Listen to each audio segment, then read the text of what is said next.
A pleasant good afternoon, football fans. We welcome you all to Municipal Stadium in Waterbury, Connecticut is live on the CACC Network and YouTube.com at Go Post Eagles.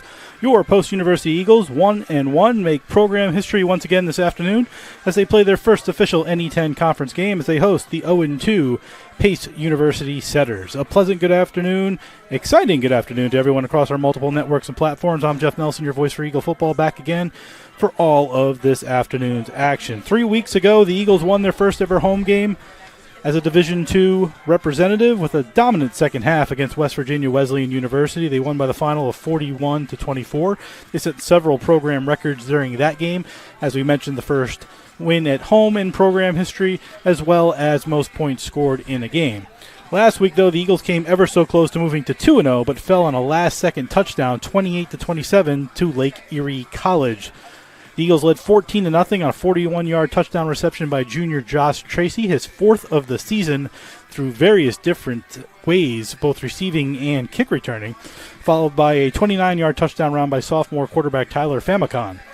They took a 21-10 lead in the halftime on a 15-yard run by senior running back Isaiah Emanuel, the NE10 leader in rushing so far this year.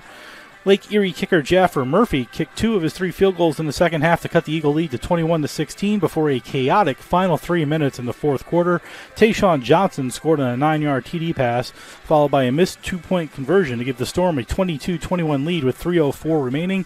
The Eagles then marched down the field on a 12-play, 62-yard drive, capped off by Emmanuel's second touchdown of the game, a 3-yard run with 30 seconds left to give the Eagles a 27-22 lead. The Eagles missed their two-point conversion there, but had a 5-point lead.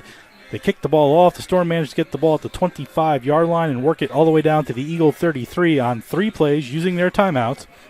And with 4 seconds left, quarterback Alex Lewis threw a pass up the left sideline that Allie Lee Jr. caught at the 10-yard line. He worked his way into the end zone as time expired, and the Eagles fell, shockingly, 28-27 to Lake Erie. A tough way to lose, a difficult way to lose a road game. Tough ride home, but inevitably part of the growth process for a young program on the rise in year number 3, and again, its first year in the NE10. The Eagles' two quarterbacks, junior Malachi Taylor and Famicon, were 12 for 30, 120 yards, and 1 touchdown through the air. Famicon added 68 yards on the ground in the aforementioned rushing touchdown. Emmanuel rushed for 138 yards overall with 2 touchdowns, while Josh Tracy, as we mentioned, led the way with 69 yards and that 1 receiving touchdown. Defensively, Miles Sneed, the freshman out of West Orange, New Jersey, and also the back-to-back NE10 freshman of the week, he's won it twice in 2 weeks, had 4 tackles, while sophomores Michael Gabetti and Travis Mangwall had a team-high leading 7 tackles each.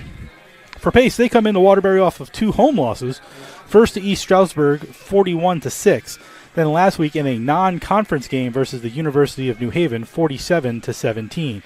That game was tied at 14 after the first quarter on TD receptions by Elijah Lewis and Tyreek Smith, who's second in the NE10 in receiving yards, but then it was all UNH after that, as they outscored Pace 33-3 over the last 3 quarters to close the game out 47-17. Senior quarterback Ashawn Davis was 20 for 36, 276 yards, 2 touchdowns, and 2 INTs while adding 42 yards on the ground. Junior running back Anthony Robinson had 30 rushing yards and 10 receiving yards, while redshirt senior Smith had 5 catches for 108 yards and the touchdown. Pace is 2-0 all-time versus Post, winning 45-6 in 2022 and 38-7 last season. In that game, the Eagles were down 23-0 at half and 29-0 in the third quarter before Tracy had an 8-yard touchdown reception for the Eagles, their lone score. The Setters hammered the Eagles on the ground with 374 yards rushing while throwing only 4 passes in the dominant performance in October of last season. Pace is coming off a 3-7 2023 campaign, going 2-5 in the NE10. The Eagles are looking to go back over 500 for the second time this season and get their first ever NE10 conference victory and their first NE10 official conference game. NE10 Conference Football Week number 1. Get ready. Both teams looking to start off 1-0. We'll be back in 1 minute with the starting lineups, national anthem, coin toss, and all of today's football action live from Waterbury, Connecticut. You're listening and watching the Post University Football on the CACC Network and YouTube.com/Go Post Eagles.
And we're back here at Municipal Stadium in Waterbury, Connecticut. I'm Jeff Nelson with you on the broadcast. Once again, your voice for Post Eagle football.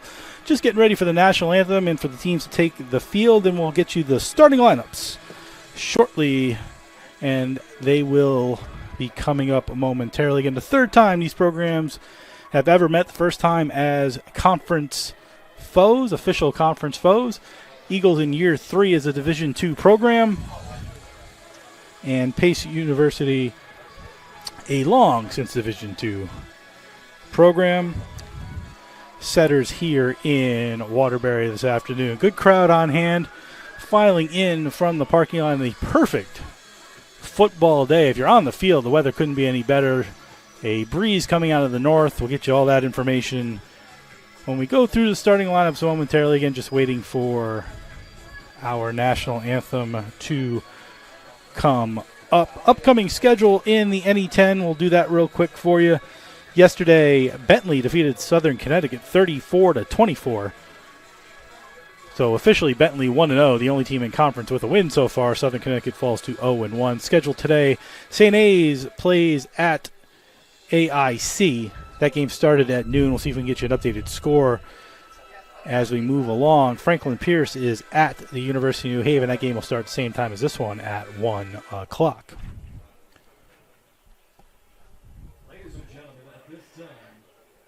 Now we will take a moment for our national anthem.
That was our national anthem. Now the starting lineups brought to you by Post University, offering online, hybrid, and on-campus degree programs to meet your needs. That'd be online, hybrid, and on-campus degree programs to meet your needs. For you, Post is personal. For more information on all of Post degree programs, to visit campus, take a tour, or apply, go to post.edu. That's post.edu. For the visitors from Pace, their starting lineup on offense is quarterback Ashawn Davis, senior out of Willingsboro, New Jersey. On the season so far, Davis is 37 for 64 with 2 touchdowns and 3 interceptions, 468 yards. The running back is Anthony Robinson, Jr., 5'7", 195 out of Penns Grove, New Jersey. They go 3 wide receivers with Tyreek Smith, redshirt senior out of Stratford, Connecticut, so homecoming for Smith. Teddy Harper, senior wide receiver, 5'9", 190 out of East Orange, New Jersey. And Elijah Lewis, senior wide receiver, 6'2", 195 out of Smyrna, Delaware. The tight end is Andrew Hosey, redshirt senior, 6'3", 225 out of Monmouth, New Jersey. Their offensive line, we've got Howard Stedford, sophomore, 6'4", 245 out of Meriden, Connecticut. The guard is Modibo Ballo, sophomore out of Brooklyn, New York. The center is Dominic Clifford, freshman, 6'2", 285 out of Knoxville, Tennessee. Right guard is Thomas White, sophomore, 6'4", 195 out of Red Bank, New Jersey. And the right tackle is Justin Federico, junior, 6'5", 310 out of Putnam Valley, New York. The head coach is Andy Rondo. He's 23 and 64, and this is year number 11. For Post University, their starting lineup, they'll start off in the 2-quarterback monster, Malachi Taylor, once again, the junior out of New York City, Harlem. 6', 180, but Tyler Famicon, the sophomore out of Stratford, Connecticut, 5'11", 183, will play a lot. Running back Isaiah Emanuel, the league's leading rusher at the moment, 5'10", 185 out of Providence, Rhode Island. Josh Tracy, who is in the top 25 in receiving in NCAA Division II, 5'9", 165 out of Avon, Connecticut. He's one of the wide receivers. Jermaine Tillery, 5'10", 188 out of Trenton, New Jersey. And Anthony Gambino, graduate, 6'2", 205 out of Manorville, New York. The tight end is Ethan Brown, junior, 6'3", 235 out of Philadelphia, Pennsylvania. The Eagle offensive line, Gio Rivera, 6'6", 265 out of the Bronx. Reese Hadika, senior, 6'5", 250 out of Fairhaven, Vermont. Nick Moose, the graduate student, 6', 260 out of Milford, New Jersey, plays center. Trey Pickney on right guard, senior, 6'5", 300 out of Rahway, New Jersey. And Colby Lorson Rice, 6'1", 255 out of Lawrence, Massachusetts, plays right tackle for the Eagles. A very experienced offensive line, year 3 together. As the unit head coach is Adam Schultz. He's 2-20, and this will be season number 3 officially at the Division II level. Those are your starting lineups, brought to you by Post University. Once again, ranked number 6 by U.S. News and World Report as having the best online programs for 2024. Take your opportunity because Post is personal. For more information on all of Post's degree programs to visit campus or to apply, go to post.edu. That's post.edu. Got you an updated score out of AIC right now. AIC leads St. A's 16-0 up in Springfield, Massachusetts. That game is in the second quarter. Fans filing in. Pace has taken the field. They are on the visitor sideline on the far side. They're wearing their road whites with the dark blue and yellow, dark blue helmets, and all white jerseys and white pants.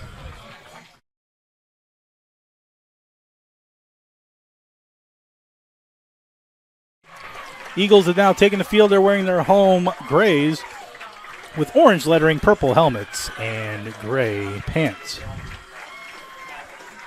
Kickoff weather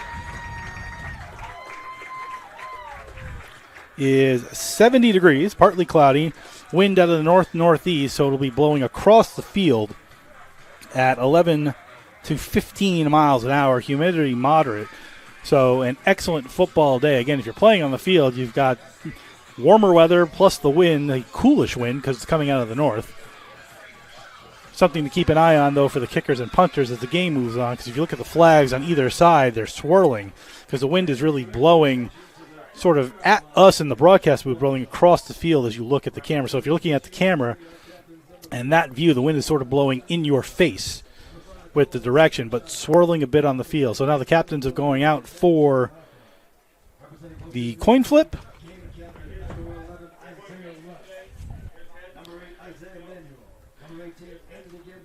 And we are awaiting the coin flip here. Game officials today from the NE10. We have referee Jay Johnson. The umpire is Adam Jacoby. Head linesman Brandon Massillon. Line judges Craig Carew. Field judge Daniel Canero, side judge Matt Williams, and back judge John Keys. So Post will receive the opening kickoff, and they will go right to left as you look at your screen this afternoon here on the CACC Network and youtube.com/GoPostEagles, whatever platform you choose to watch us on. We thank you very much for joining us this afternoon and spending part of your Saturday with us.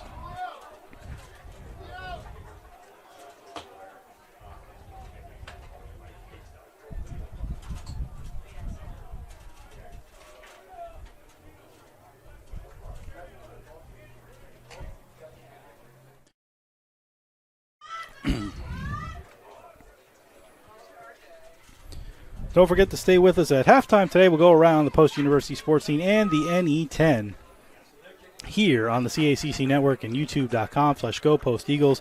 The Eagles about to take the field for the first time as official NE10 conference members in an NE10 conference game. The Eagles will go right to left, again in their dark grays. The setters will go left to right. Josh Tracy back to receive, along with Edward Bandy. Back to kick for Pace. Dylan Squilciati the senior out of Kings Park, New York. And left-footed kicker gets the ball under his foot to Bandy at the goal line. He fakes for a second, then keeps going, gets to the 10, makes a move at the 15, and tackled at the 20. Might have had one more move and could have been gone. A little confusion when he caught the ball. I think he was going to down it in the end zone, but he was kind of on the 1 right at the goal line. So thought better of it, managed to get, looks like they're going to mark him officially at the 20, and that's where the Eagles will start 1st and 10 for the Eagles. And Malachi Taylor will start the game at quarterback for the Eagles. Again, the Eagles switch quarterbacks drive to drive right now.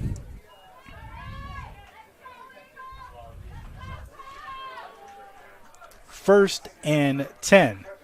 Eagles will start the game in the pistol. 1 receiver wide right, 2 receivers short side left. Snap to Taylor, who hands off to Emmanuel, makes a move at the 25, gets up to the 28-yard line. 29 for 4 yards. Makes it 2nd and 4. Eagles quickly to the line. Again, another handoff to Emmanuel right up the middle. Again, finds a hole, gets past the 35. That's a first down for the Eagles. And 2 quick running plays for Emmanuel, and the Eagles have a first down just past the 35. They'll mark it at the 36 officially. So the Eagles 1st and 10 at the 36-yard line. This game a year ago, Pace ran all over the Eagles, out rushing them 374 to 90. But so far, 2 plays, and the Eagles look good so far. Trips to the right, single receiver, short side left as Taylor's in the shotgun. He gets the pass, looks over the middle, throws over the middle, dangerously looking for Tracy, who was sort of boxed in by 4 separate defenders. Probably good that Taylor threw it toward the ground because there was a box in on Taylor right at midfield. That'll lead to 2nd and 10. One thing the Eagle quarterbacks have done, they haven't had a great throwing percentage so far this season, but they have not turned the ball over, and that was one of the bugaboos of the Eagle quarterbacks in years past. Handoff to Emmanuel out of the shotgun. He makes a great move from right to left. He's about a yard short of the first down. Let's see where they officially spot him. They're right on the 45. 9-yard run for Emmanuel, and that'll be 3rd and 1 at the Eagle 45. They need a full 1 on 3rd and 1.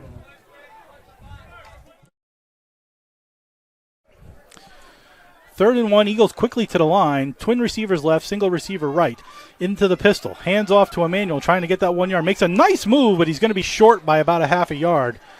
They'll actually mark him at the same spot.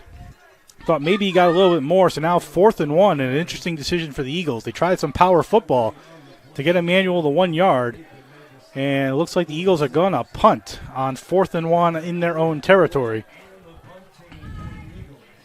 So Pace gets the Eagles off the field after 4 good plays.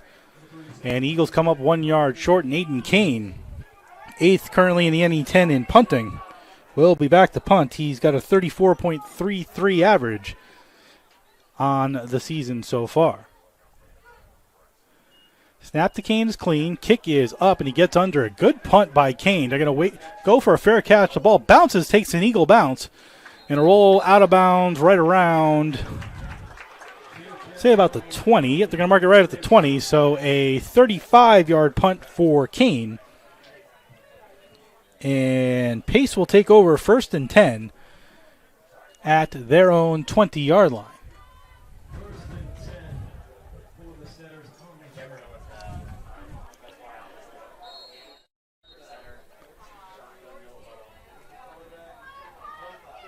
Alshon Davis, the quarterback for Pace out there. 1st and 10, twin receivers to the left. Single receiver in motion to the right, moves into the pile.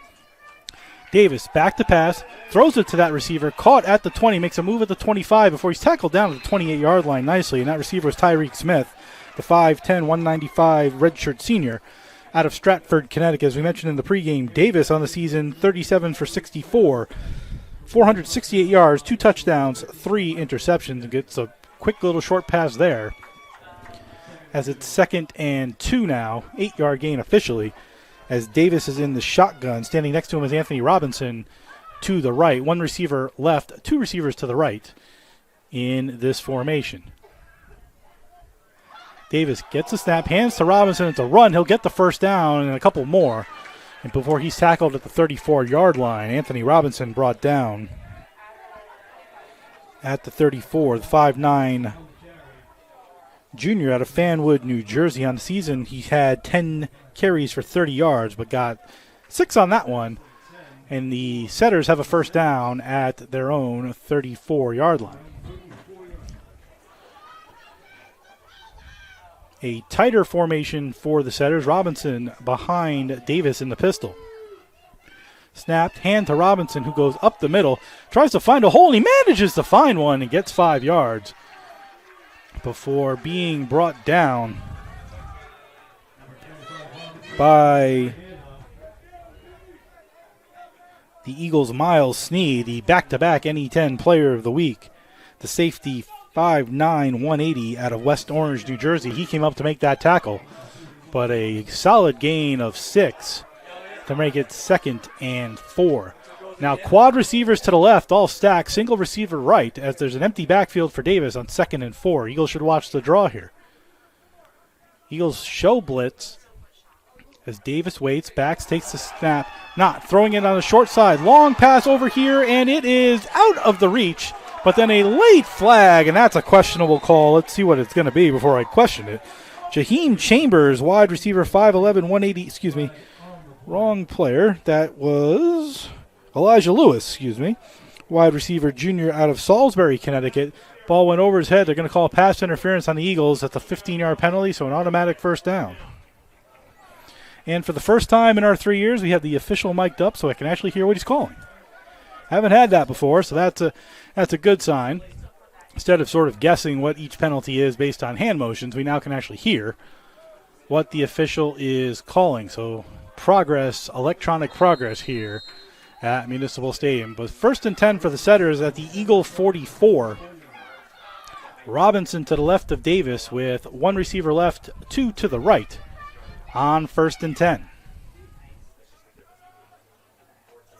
Snap to Davis, looks over the middle, now looks to the right, throws over the middle, caught by Smith, but a gain of only 2 on that play as the Eagles came up to make the tackle, led by Jaden Fleeting, junior out of Windsor, Connecticut. He makes the tackle, and the Setters have 2nd and 8 on the near side of the field at the Eagle 42.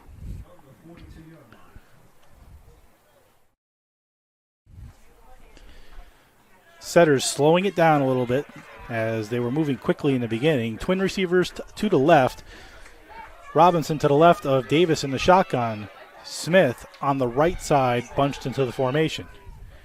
Eagles showing blitz, but they don't. A toss pass ahead to Smith, who tries to get around the pile, and he's brought down with a heavy flip by Jaquin Wembley, who got it and cost Smith 5 yards. It's a forward pass as it went right in front of Davis, but Smith tried to make the corner, didn't make the corner. He got upended by a hard-hitting Wembley, and he went up in the air for a loss of 4. So now 3rd and 12 at the Eagle 46 on the first possession for Pace here in the first quarter.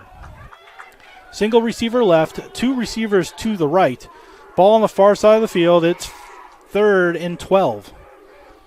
Davis looks over, has Robinson next to him to his right. Now Davis takes the ball, looks over the middle, tries to throw deep into the middle. He finds Smith wide open at the 20, and he's brought down at the 18-yard line as he found a crease, and a nice pass by Ashawn Davis, finding, at the moment, number 2 in the NE10, Tyreek Smith.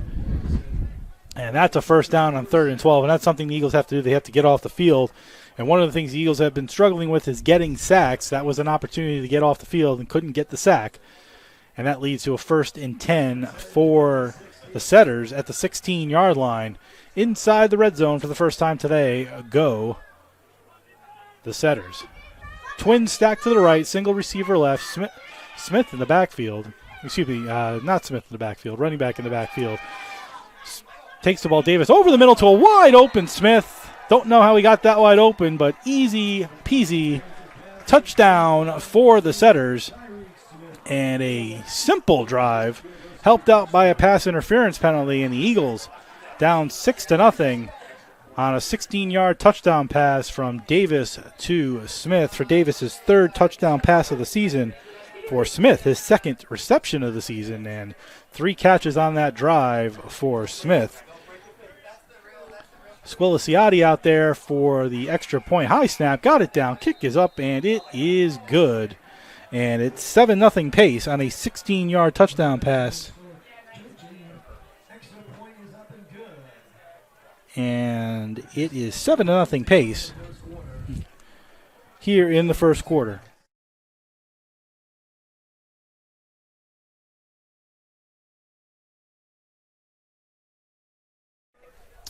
.818 remaining in the first quarter, 7-0 Pace here on the CACC Network and YouTube.com/Go Post Eagles. Weren't able to give you the stat on the fourth down conversion, but the Eagles up until that point were 4 for 7 on fourth down conversions, and Pace was 3 for 6 so far this season. But the Eagles chose to punt instead, and Pace goes down the field 75 yards. Helped out by a pass interference penalty, which some would deem questionable, but nonetheless called, and the Eagles unable to get off the field on 3rd and 12 either, where they had been a solid 36th in the nation in third down conversion D percentage, while Pace was only 5 for 26. But got the 3rd and 12 and eventually got the touchdown. Kickoff goes into the end zone for the touchback. Tracy Neal's in the end zone. The Eagles take the ball at the 25-yard line, 1st and 10 on their second possession of the game. Just goes to show at times, stats don't always tell the full story. Again, the Eagles solid on third down conversion defense, and Pace was struggling on third down conversions, but they get the 3rd and 12. And that led to a touchdown on the next play, and 7-0 Pace. And apparently offsides on the kickoff for the Pacers. Paul Simicata, graduate defensive end out of Lyndhurst, New Jersey, was offsides. That gives the Eagles a free 5 yards. So after the touchback, to get 5 more yards, and it's 1st and 10 at the 30-yard line for the Eagles, with Famicon in the backfield as the quarterback, flanked by 2 running backs. Receivers on either side, 1st and 10. Famicon fake, keeps it, goes around the left side, will get enough for the first down. He got to the 40. Good hold. Faked a lot of people, did Famicon. Got to the 40. That should be enough for the first down, and it is. So Famicon's first play is a quarterback keeper and gets the first down.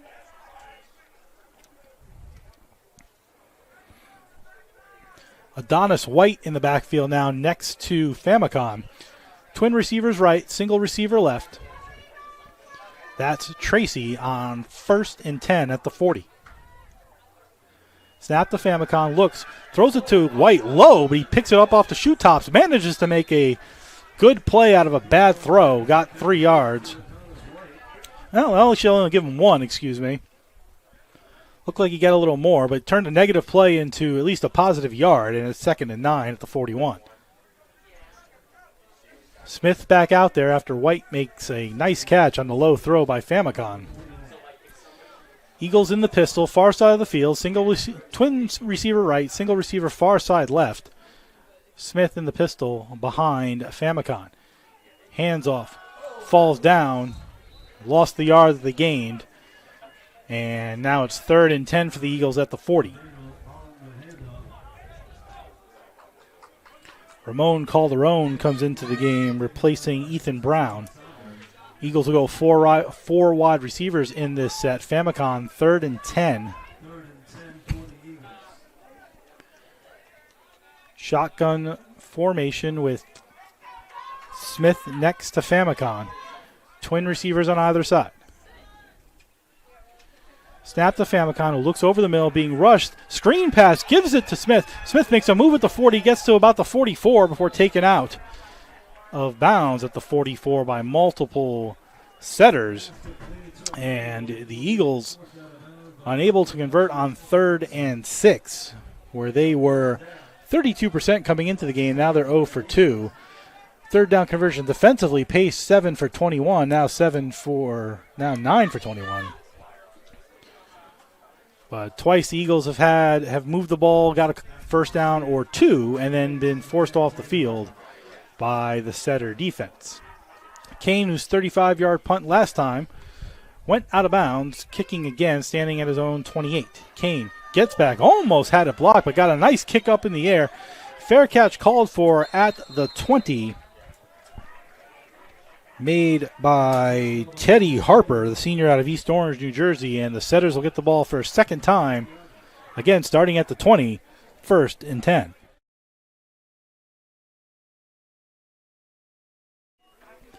"36-yard kick for Kane, which bests his 35-yard kick on the first one. But the Setters start 1st and 10 again at the 20-yard line. Running backs flank Davis on both sides, 2 receivers to the left. Now Smith goes in motion to the far side. He throws to Smith, caught at the 20. He'll get to the 25 before taken out of bounds and tackled by Jaquin Wembley. Amongst a couple of Eagles. 5-yard gain, though, on first down. The Eagles need to do a better job of tracking Smith, who so far is everywhere he needs to be on the field and being found by Davis multiple times. That's his 4th catch already, and we're not even midway through the first quarter.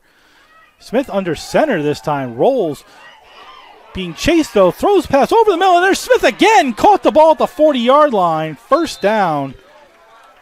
And the Eagles may need to start considering putting an extra player on Smith as Davis was being chased.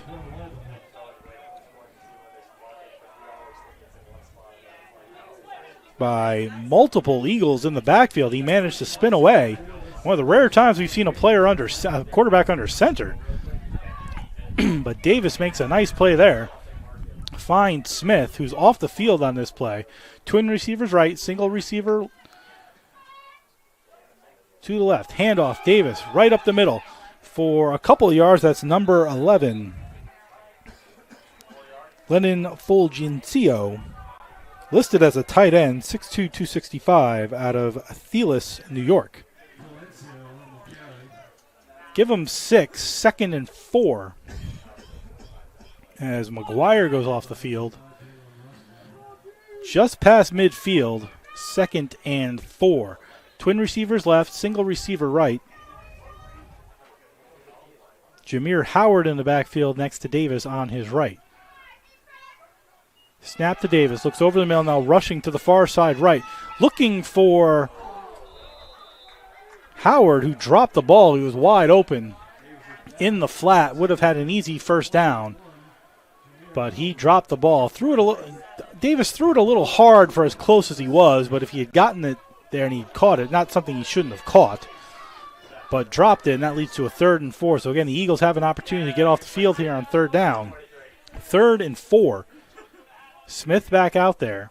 Eagles need to make sure they find him defensively, as he'll be on the near side right with another receiver. That's 84, Lewis. Twins to the left as well. 3rd and 4. Snap to Davis. Looks over the middle. Has Smith sort of running free in the middle, but now coming up, big hit, takes it, throws it to Smith. It pops up in the air and goes incomplete, but a big hit in the backfield. He was hit there by 15 of the Eagles' Michael Gabetti, who rocked Davis, forced him to throw a dangerous pass towards Smith, but this time the Eagles had multiple players within Smith's eyesight, deflected the ball, almost intercepted it, but it landed on the ground, and the Eagles will get off the field now. Better on that defensive series to get off the field as it's 4th down. Back to punt is Evan Glusick, sophomore out of Northport, New York. High snap, gets the ball off, kicks it fairly well, got a little bit of wind blowing that ball. It should go into the end zone, and it does for a touchback as Tracy was back, let it go over his head. And a 49-yard kick, but only net of 29 because it goes into the end zone, and the Eagles will start again, 1st and 10 at their 20-yard line on their 3rd possession.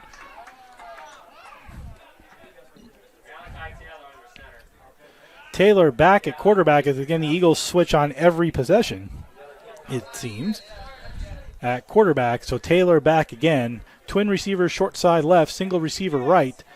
Smith in the backfield in the pistol. Hand off to Smith. Goes up the middle, then comes out to the off tackle side. Gets about 5, though. Good fight. Rips off a helmet.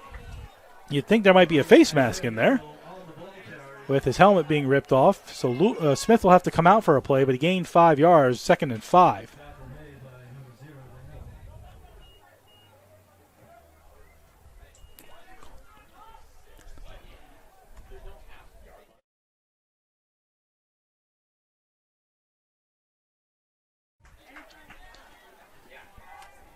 Adonis White in the backfield because Isaiah Emanuel had to come off.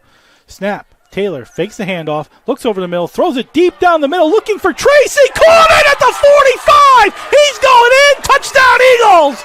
Into the nest goes Tracy, who caught the ball. A beautiful pass by Taylor as Tracy just kept running, and he floated a perfect pass that Josh Tracy ran underneath. And again, the leader in receiving yards in the NE10 gets another touchdown reception there on the Eagles' third play.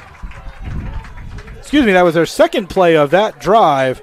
Taylor throws his third touchdown pass of the season for Tracy, his fourth touchdown reception. And the Eagles, on a 74-yard touchdown reception by Josh Tracy, have made it 7-6. Here's Aiden Kane, snap, spot, kick, up good, and it's 7-7. With 3:08 remaining in the first quarter, the Eagles have tied the game on a 76-yard TD pass from Taylor to Tracy. And it's 7-7. So, again, something that wasn't necessarily in the Eagle arsenal last season, we're seeing more now. And then Eagles, two different quarterbacks. Taylor, really solid arm, good throw. Famicon, a little bit more of a rusher. But a beautiful ball by Taylor to Tracy, who ran underneath it, and he was wide open. He caught that ball and had nobody within 5 yards of him. And Tracy has been excellent on yards and receiving. He is the most dominant Eagle receiver so far. He's over 300 yards on the season. Again, his fourth touchdown. Nobody else on the Eagles has more than 40 yards. So Kane will kick off with Smith, really the lone receiver, standing on his 10, sort of a triangle formation, but Smith is the one in the far back, now back to his 5, with Kane kicking off.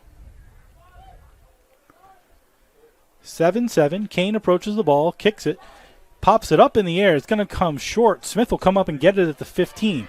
Has a couple of blockers, gets to the 20, 25, makes it to the 30 before he's gang tackled, led by 51, Joey Poland, the 5'11", 195 freshman out of Burlington, Massachusetts. And the Setters go 1st and 10 with the ball officially marked at the 34-yard line. So Eagles got off the field on 3rd down, 2 plays, 76 yards on the 76-yard touchdown catch by Josh Tracy. 1st and 10, receiver left, bunch formation, and Robinson in the backfield. Snap to Davis was low. Hands to Robinson. That low snap caused the Eagle D to be able to get in the backfield, and Robinson maybe gained a yard. On 1st down, they'll give him about a yard and a half, so make it 2nd and 8 officially at the 36-yard line. Setters bringing players in and out as 2nd and 8 officially from the 36. Ball right in the middle of the field. Twins to the left, twins to the right, 2 and 2. Robinson in the backfield next to Davis in the shotgun.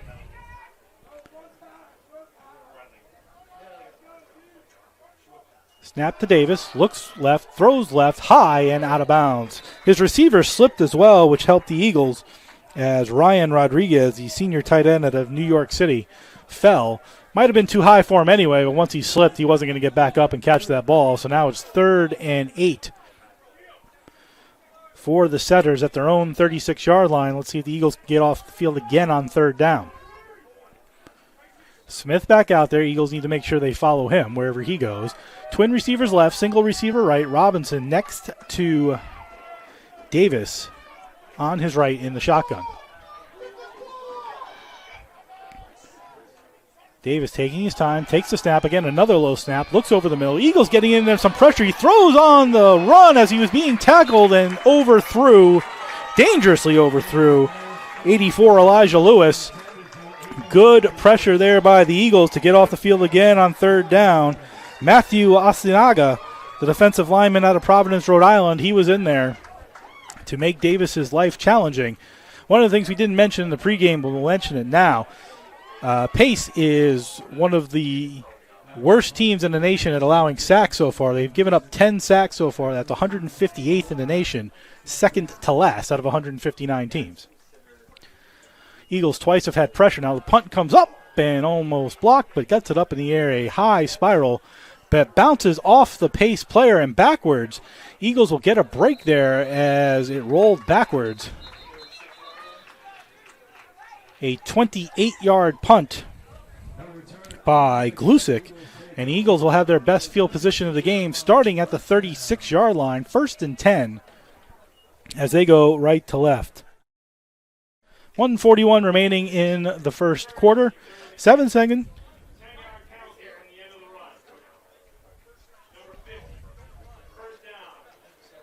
Guess there's a holding penalty as well. Didn't see the flag, but that'll push the Eagles back 10 yards. So scratch what I just said about best field position, as the Eagles will start at the 26 instead of the 36. They'd been back there before.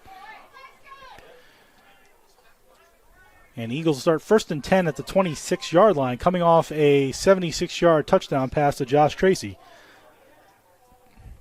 Famicon back in the game at quarterback.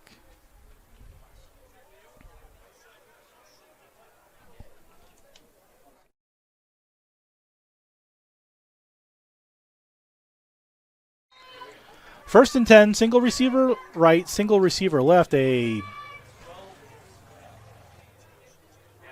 multiple running back formation. Famicon fakes it, falls down, gets back up, fumbled the ball, and the setters may have gotten it. Eagles managed to get back on it, but that was sort of a calamity of errors. Famicon fell down, got back up, pushed himself forward, fumbled the ball, but luckily got back on the ball for a no gain. And that may have been the best thing that could have happened. The Eagles have been solid on turnovers. They're +1. They haven't really turned the ball over this season, which has been one of the things that they struggled with last year, particularly at the quarterback position. So far, neither Famicon or Taylor have thrown an interception. 2nd and 10, or fumbled away. 2nd and 10, single receiver right, 2 to the left, 1 running back in the backfield. That's Emmanuel. And whistle blows. And it's a delay of game on the Eagles, so now they've backed up 5 more yards to 2nd and 15. Not a good start to this drive for the Eagles. 2nd and 15. Eagles now back to the 21. 2 receivers far side left, single receiver right. Isaiah Emanuel in the backfield next to Famicon on his right. Brown in at tight end as well. He's on the left-hand side. Back to pass Famicon. Looks over the middle. Tries to get away from the oncoming rush. He does. Throws the ball down the right sideline. He got out of the pocket, so no grounding. He also threw it past the line of scrimmage. But that makes 3rd and 15 as the pocket sort of collapsed. And as good as the Eagles have been, they've only allowed 1 sack this season. That's tied for 13th in the nation to this point. Again, only through 3 weeks of football action.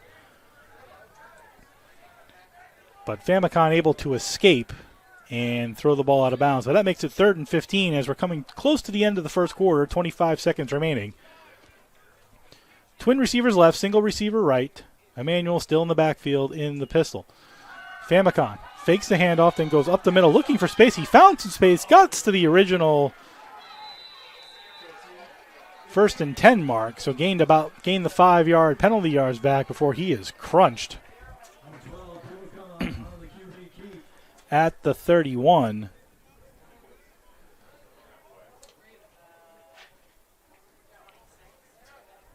Looked like he was tackled by, don't have a number on who tackled, multiple setters in there to make the tackle. But that's the end of the first quarter. with the Eagles and Setters tied at 7. We'll be back in 1 minute on the CACC Network and YouTube.com/Go Post Eagles.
Start of the second quarter, 7-7. Kane back to punt on 4th and 10.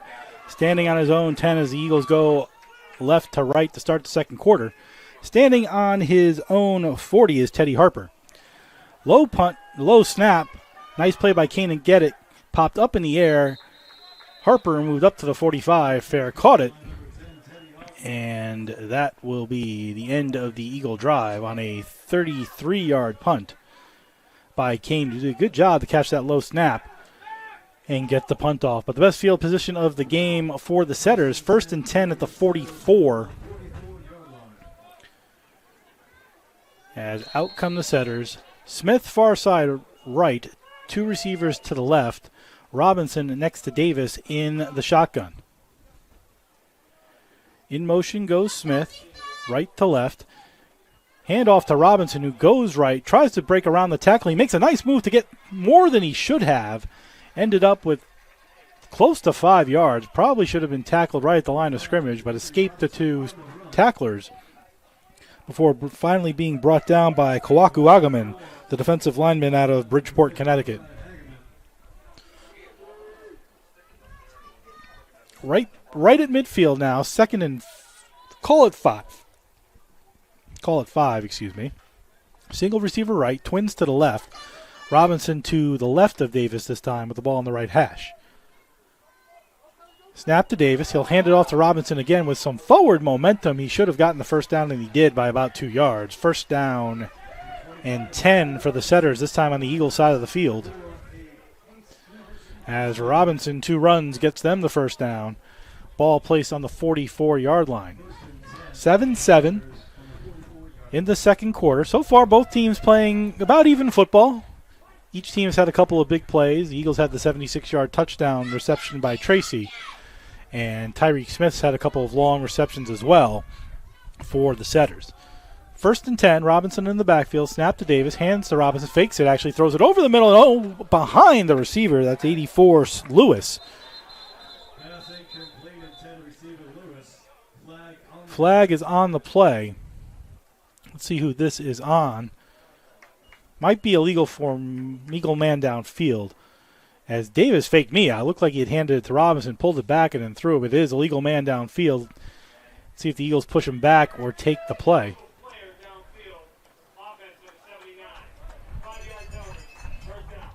That's Colin Billups, freshman, 6'5", out of Manfield, New Jersey. That's one of the things, like I said, we hadn't had the officials mic'd up, so we never knew who the penalties were on. Now we know. So, unfortunately, we now can tell you who committed the penalties. But pushed them back. 1st and 15 now. And I think, they put the ball in the wrong spot. Need to move it up 2 yards. They did. As they given 1st and 17 versus 1st and 15. Robinson next to Davis. Receivers on either side. Davis in the shotgun. Back to pass. Looks right. Moves right. Looking for somebody. Now he throws it dangerously over the middle, looking for Smith. That was a dangerous play all the way around. As Davis rolled to the right, thought he might tuck it and run, gain a few yards. Instead, he threw it into a maze of gray jerseys with only one white jersey there. Luckily for Davis, it did not get picked off. as Smith took a big hit as well, as there were 5 gray jerseys surrounding Smith. That leads second and 15. At the Eagle 49, Pacers on their Setters, on their third possession. 2 receivers right, 2 receivers to the left. Running back now next to Davis. Back to pass goes Davis again. Steps up in the pocket, throws it short again as he had the receiver right at the 40, but short hopped it as the receiver was Robert Ennis, 5'11", 180 out of Cortland Manor, New York. Running back, by the way, was Christopher McGuire, who had come in for Robinson. So 3rd and 15, Eagles opportunity to get off the field again. On 3rd and 15 at the 49-yard line of the Eagles. Single receiver to the right, trips to the left. That'll include Smith. Still in the backfield to the left is McGuire on Davis. Shotgun. Davis looks left, throws left, shortly caught by Harper. He makes a few people miss, gains about 7, and that'll make it 3rd and 8. Interesting decision here with the ball at the 42. You'd think they'd probably punt here. That's a little bit too much, and you're a little bit too far back. If he gained another 2 or 3 yards, had Harper, they might have gone for it on 4th down, but because they did not, they're going to punt, and standing at his own 42 is Decker McNally, who's going to punt this time, with Tracy standing back on his own 10. Snap, good one to McNally, gets the ball off, kicked it right on the point, and it popped up in the air. This should be a fair catch or run away. And again, it takes an Eagle bounce. It hit the 15, bounced backwards for 5 more yards, and the Eagles get off the field, and that's a 21-yard punt by McNally. And McNally, freshman out of Flemington, New Jersey, 21-yard punt, and the Eagles will start at the 25-yard line. Malachi Taylor back out there. His last time on the field was a 76-yard pass to Tracy, and they'll start twins right, single receiver left, with Emmanuel in the backfield. They do a jet sweep to Tracy, who comes to the near side, gets over the 20, to the 25, gets out of bounds after a gain of probably 6, but let's see the official spot. Give it 4. All of the Eagle players are standing right in that spot, so hard to know exactly where he stepped out, but they gave him 4. 2nd and 6 at the 25. Twin receivers left, single receiver right, Emmanuel in the backfield. Handoff to Emmanuel, takes it, runs up the middle, makes a couple people miss. That should be close enough for the first down, and it is. He's over to the 34-yard line, needed the 32, and that's a first down Eagles. Good running by Emmanuel.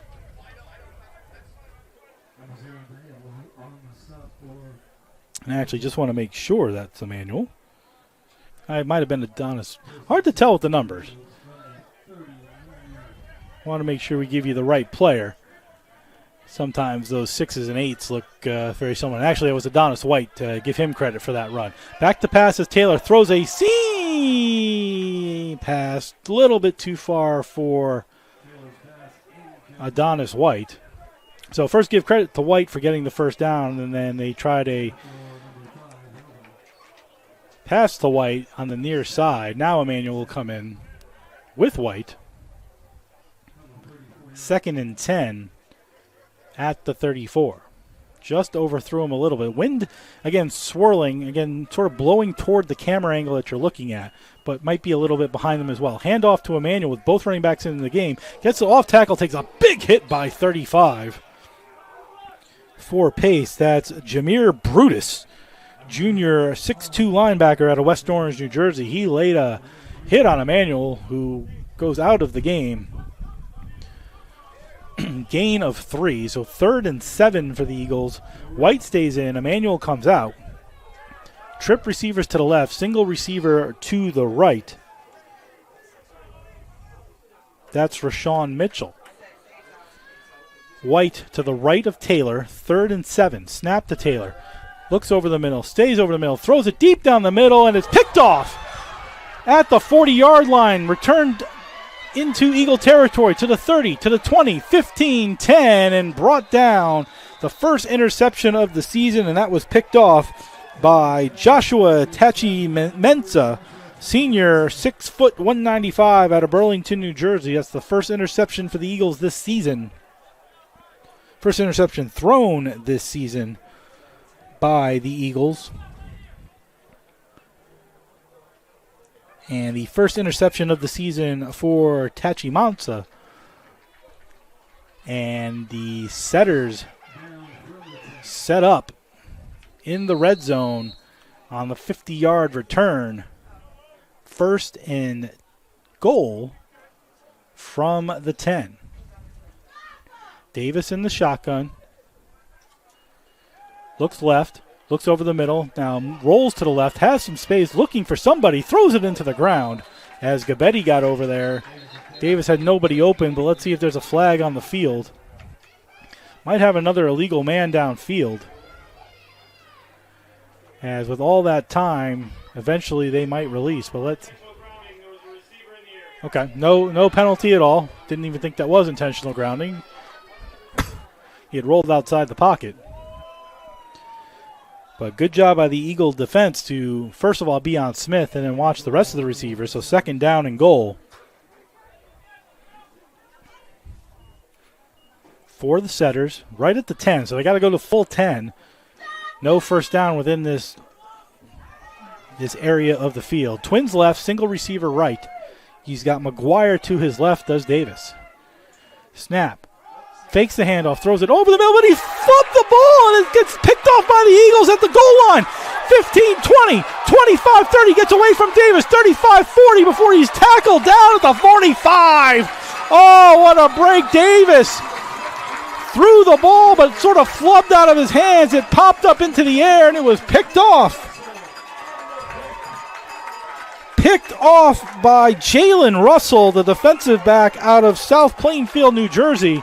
As just a bad throw by Davis. I think he probably wanted to fake the ball. Instead, he sort of flubbed it up in the air.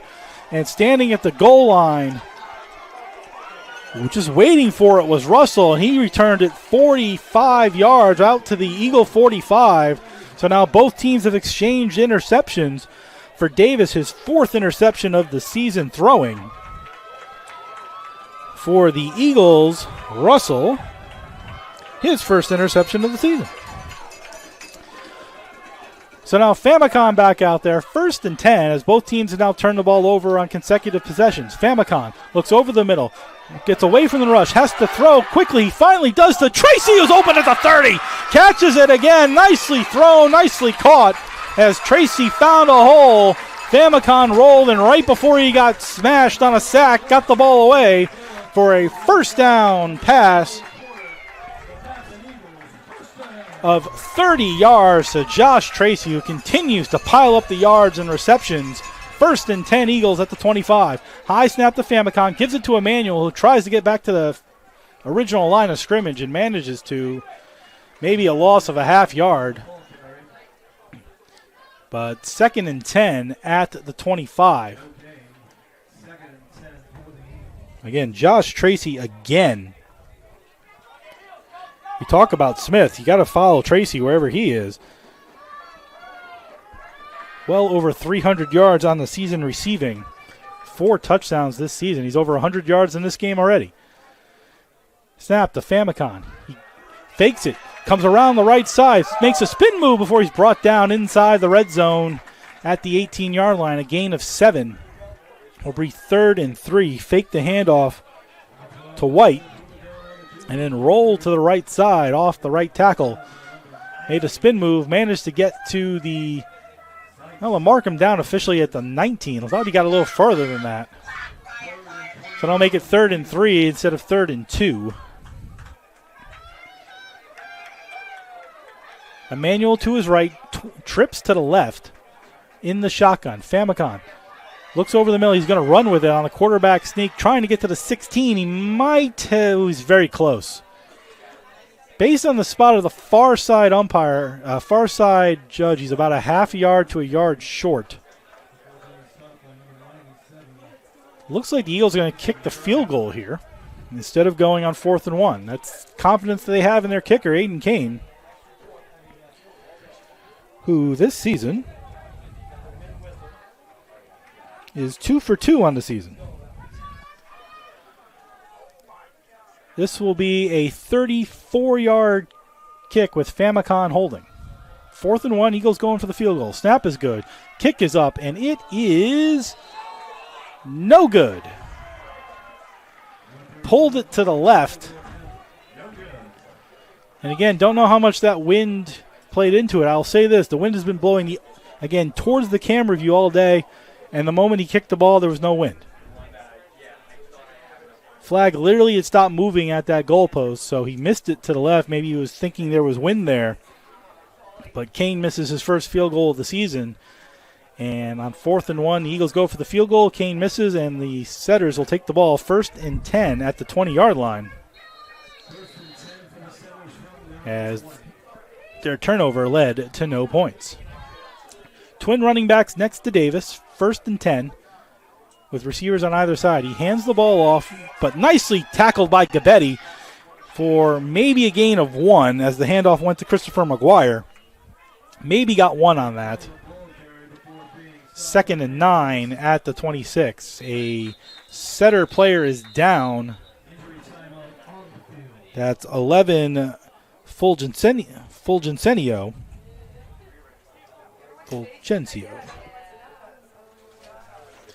Apologies, want to make sure we said that right. Fulgencio, tight end out of Thelis, New York. He's down right at the 25-yard line, so an injury timeout, although he's able to get up under his own power. Limping a little bit, but at least able to get up on his own power. Here, an injury timeout.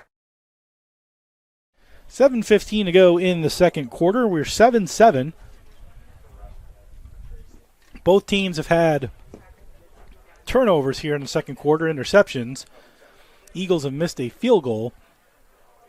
Setters missed a golden opportunity on 1st and goal at the 10, where Davis was intercepted by Jalen Russell. And now we have a 2nd and 9 at the 26-yard line. Twin receivers right. Smith bunched to the left is the receiver on the left side, and then McGuire is standing next to Davis in the shotgun. Snap to Davis, who passes it to Smith, who goes up the middle, gets to about the 26-yard line. Gains 3, and that'll make it 3rd and about 4.5.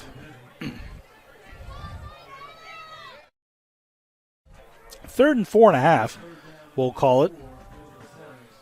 Some will say 4, some will say 5. We'll go 4.5 at the 26-yard line. They need the 30. Ball is just ahead of the 25, so right in the middle there. McGuire next to Davis. Smith over here on the left. Harper to the right in more of a tight formation. Snap to Davis in the shotgun. Looks right.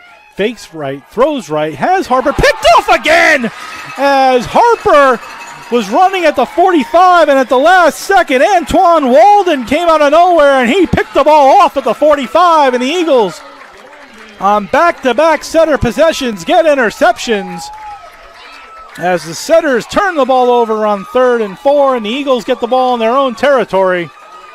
1st and 10. Good job by the Eagle defense, and Antoine Walden, the cornerback out of Groveland, Florida, sort of jumped up out of nowhere watching Harper run that route. I thought maybe that might get to him, but Harper's a little shorter, so you have to be a little finer with the ball. He's only 5'9", where Walden is 6 foot. That's a 3-4 inch difference depending on who's measuring correctly. Now, Taylor throws a deep ball down the left side looking for Tracy. Oh, he dropped it, but flags everywhere. Thought Tracy had caught that ball, and that would have just been a highlight reel that we would have had to have found somewhere to get to ESPN. But that's going to be, should be pass interference on the defense. On number 0.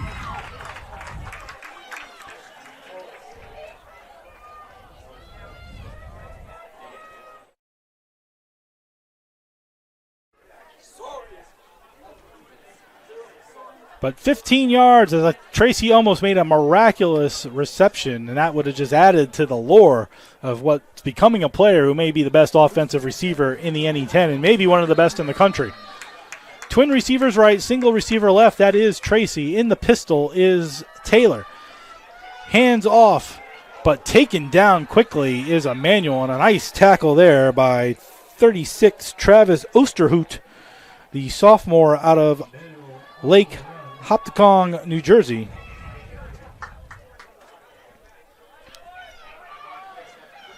And 2nd and 10 from the 29-yard line. This may be what we're going to call 4-down territory here anyway because of the positioning and the recent kick. So empty backfield, twins to the right, trips to the left. Taylor fakes the run, looks for the screen, gets it to Tracy on the wide receiver screen, caught the ball, gets to about the 20, 21. A gain of 8 makes it 3rd and 2 as Tracy makes another catch, his 4th of the game. And Eagles will have 3rd and 2 with 5:25 to go in the second quarter, first half.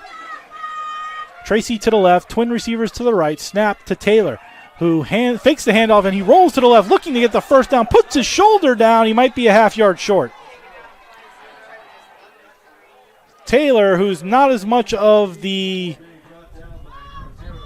quarterback runner as Famicon is, gained a yard, but that puts him a yard short, and the Eagles are going to go on 4th down. We talked about it a minute ago that this was 4-down territory for the Eagles. Time ticking away here in the first half. Tight formation. Tracy, the lone receiver to the left. Eagles hand the ball to Emmanuel. Looks for a hole. Gets to the 20 and is taken down. Not going to get it. And the setters hold firm again. And the Eagles turn the ball over. Eagles tried to go power tackle with Emmanuel on the right side, but no hole was there. A massive grouping of setters making the tackle there. And the setters take over at the 21-yard line. Very exciting game so far. Still 7-7. But 2 turnovers in a row by the setters, and then a missed field goal and a turnover on downs by the Eagles. Robinson next to Davis. Twin receivers right, single receiver left. 1st and 10 at the 21. Davis hands off to Robinson, who almost slips, goes up the middle, and then is gang tackled at the 25 after a gain of 4. Jalen Russell in there, who just had the interception, along with Cesar Villanueva, 6'1", 320 out of Brooklyn, New York, to make the tackle on Robinson. 2nd and 5.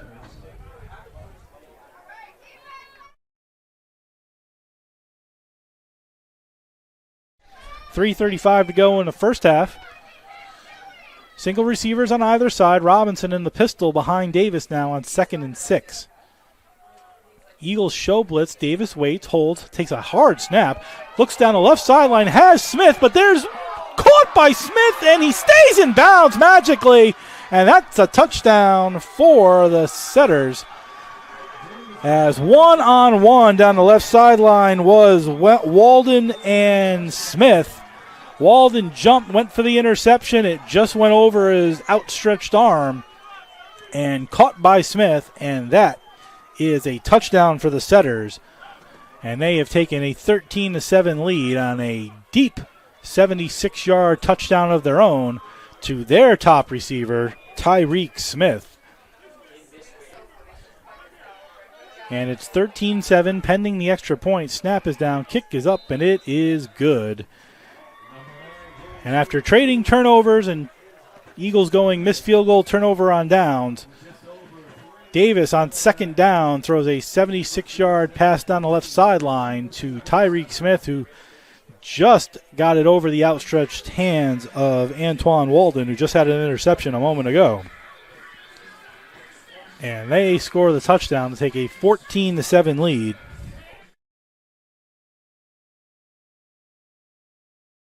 With 3:24 to go in the first half.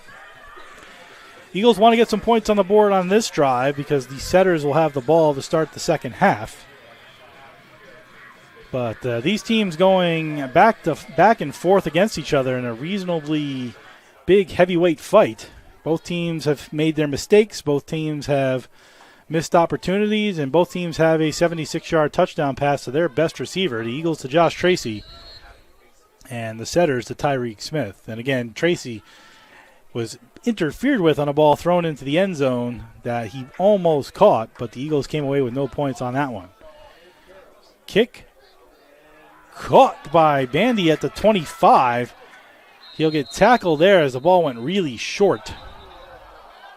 And then some pushing and shoving leads over to the sidelines on the visitor side of the field, on the Pace side of the field. Doesn't look like there are any flags. Just some aggressive play for both teams. Stay with us at halftime. We'll go around the post-university sports scene as well as give you an update on the NE10. We'll talk about the NE10 players of the week.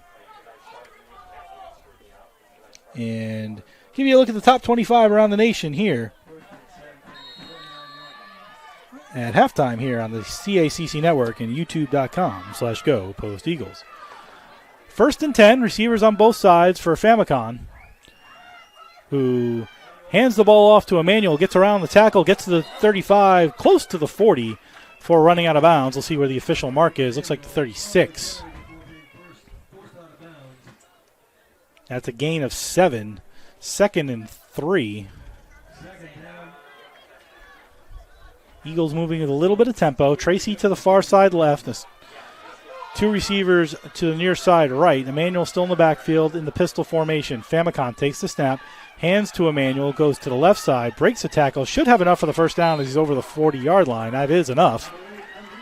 To the 41 officially. That's a first down for the Eagles with time ticking away. Remember, we have the 2-minute timeout now here in college football. 2:35 to go in the first half. Twins to the left, single receiver right. Emmanuel still in the pistol. Hands to Emmanuel again, right up the middle, but this time swallowed whole by Jeremy Mendez, 6'2" defensive lineman out of Patterson, New Jersey. Loss of 1, 2nd and 11. Both teams have all of their timeouts left, so interesting how this will play out. Twins to the left, single receiver right. Shotgun now with Emmanuel next to Famicom. Hands it to Emmanuel, goes off tackle to the right side, gains about 5.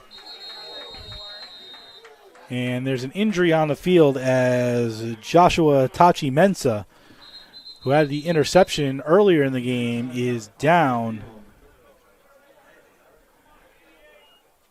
for the moment, holding on to his right knee. Hopefully not serious. Gain of 5 by Emmanuel will give the Eagles a manageable 3rd and 5. Call it 5.5. With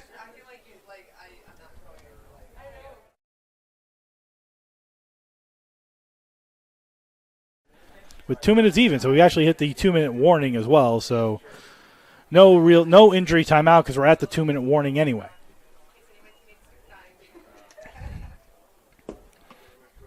Tachi Mensah on one knee now, looked at by the Pace training staff.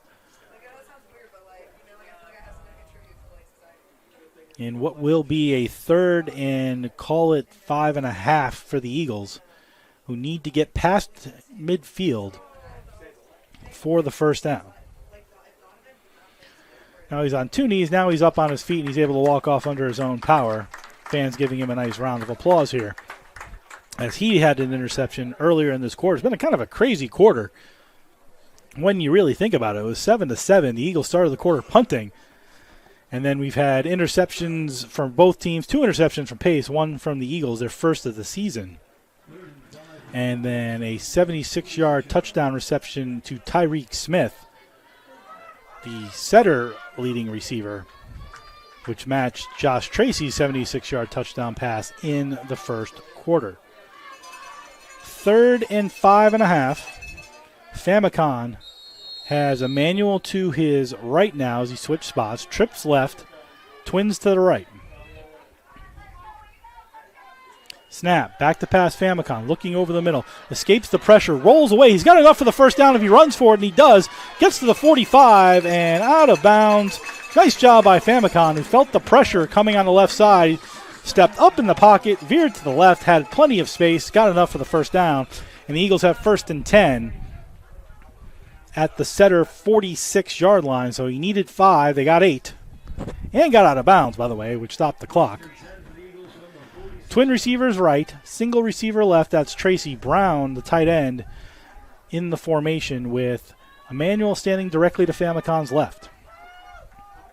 Snap to Famicom, looks over the left, looks to the right, has space again, trying to run, gets past the marker up to the 39 for a gain of 7. Famicom, and that's the difference really between Taylor and Famicom. Famicom's a little bit more of a runner. Taylor's more of a pocket passer.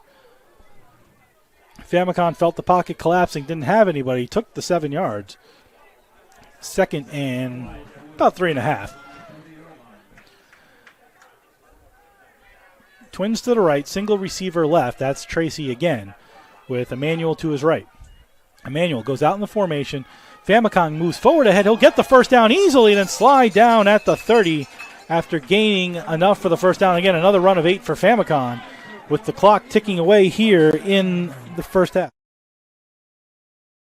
1:37 to go in the first half. Clock ticking away. 1st and 10 for the Eagles at the 35. Need to get some points here for the end of the first half. Handoff on the jet sweep to Tracy, who gets around 1, but then tackled after a gain. They'll call it no gain officially. Thought maybe he got a half yard as Tracy was in motion on the jet sweep. But good job of stepping up and tackling were the setters on that one. Twin receivers on both sides. Ball close to the near hash.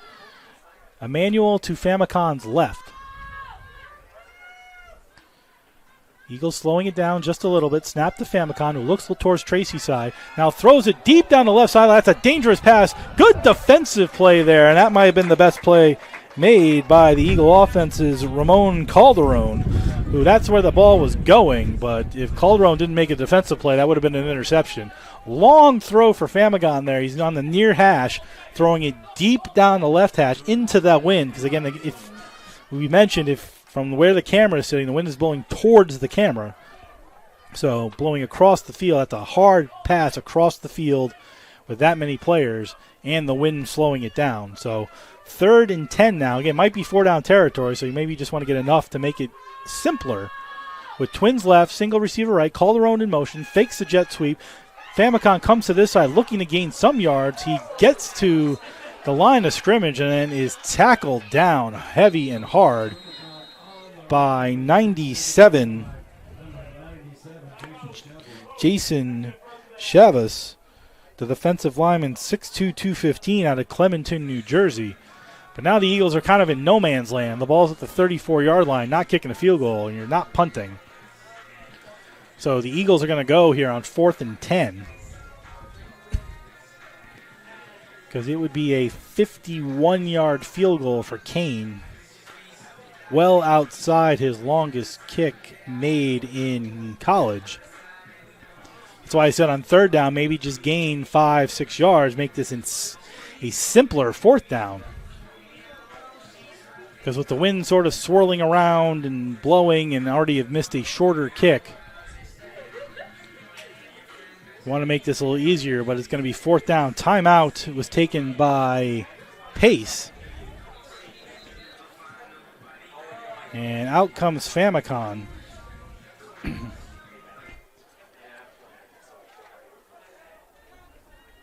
Eagles bring out Brown, the tight end. He'll be on the left side. Twin receivers left. Single receiver right.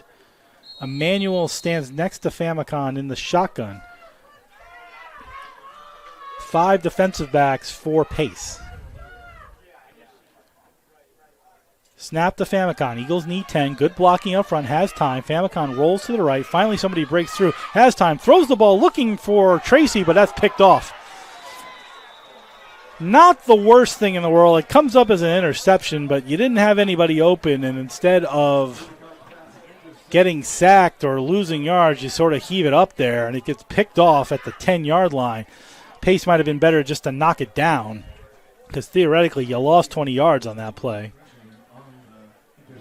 But Sean Gresham, defensive back out of Poughkeepsie, New York, makes the interception. That's the Eagles' second interception of the game, throwing-wise. One for Taylor now and one for Famagon. So essentially a punt. But the Eagles, I believe, have 3 timeouts left, so they can theoretically call the timeouts. Well, let's see.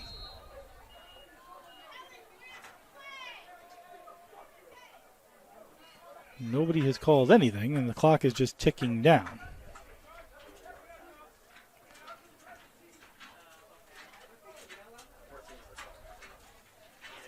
Clock's just ticking away. It looks like this is how we're going to end the first half. Believe they have to snap this one more time. Let's see.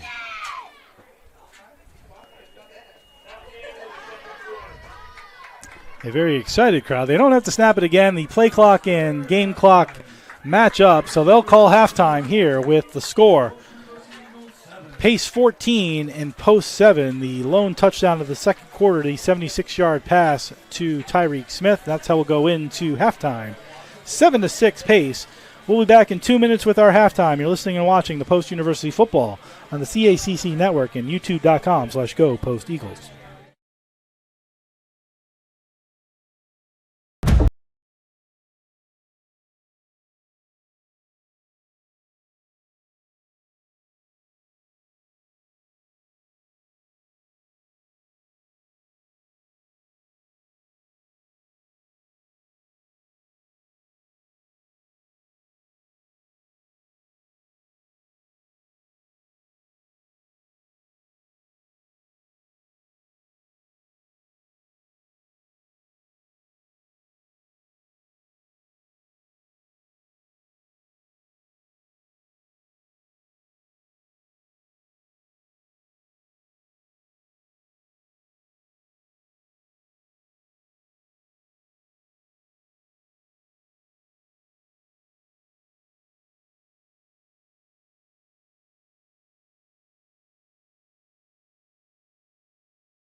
Back at Municipal Stadium in Waterbury, Connecticut, I'm Jeff Nelson. We're here at halftime where Pace leads Post 14-7. And it's a bit of a sloppy game, but a fun game if you like football here in Waterbury. As we do at halftime of all the Post University home football games, we go around the Post University sports scene and the NE10.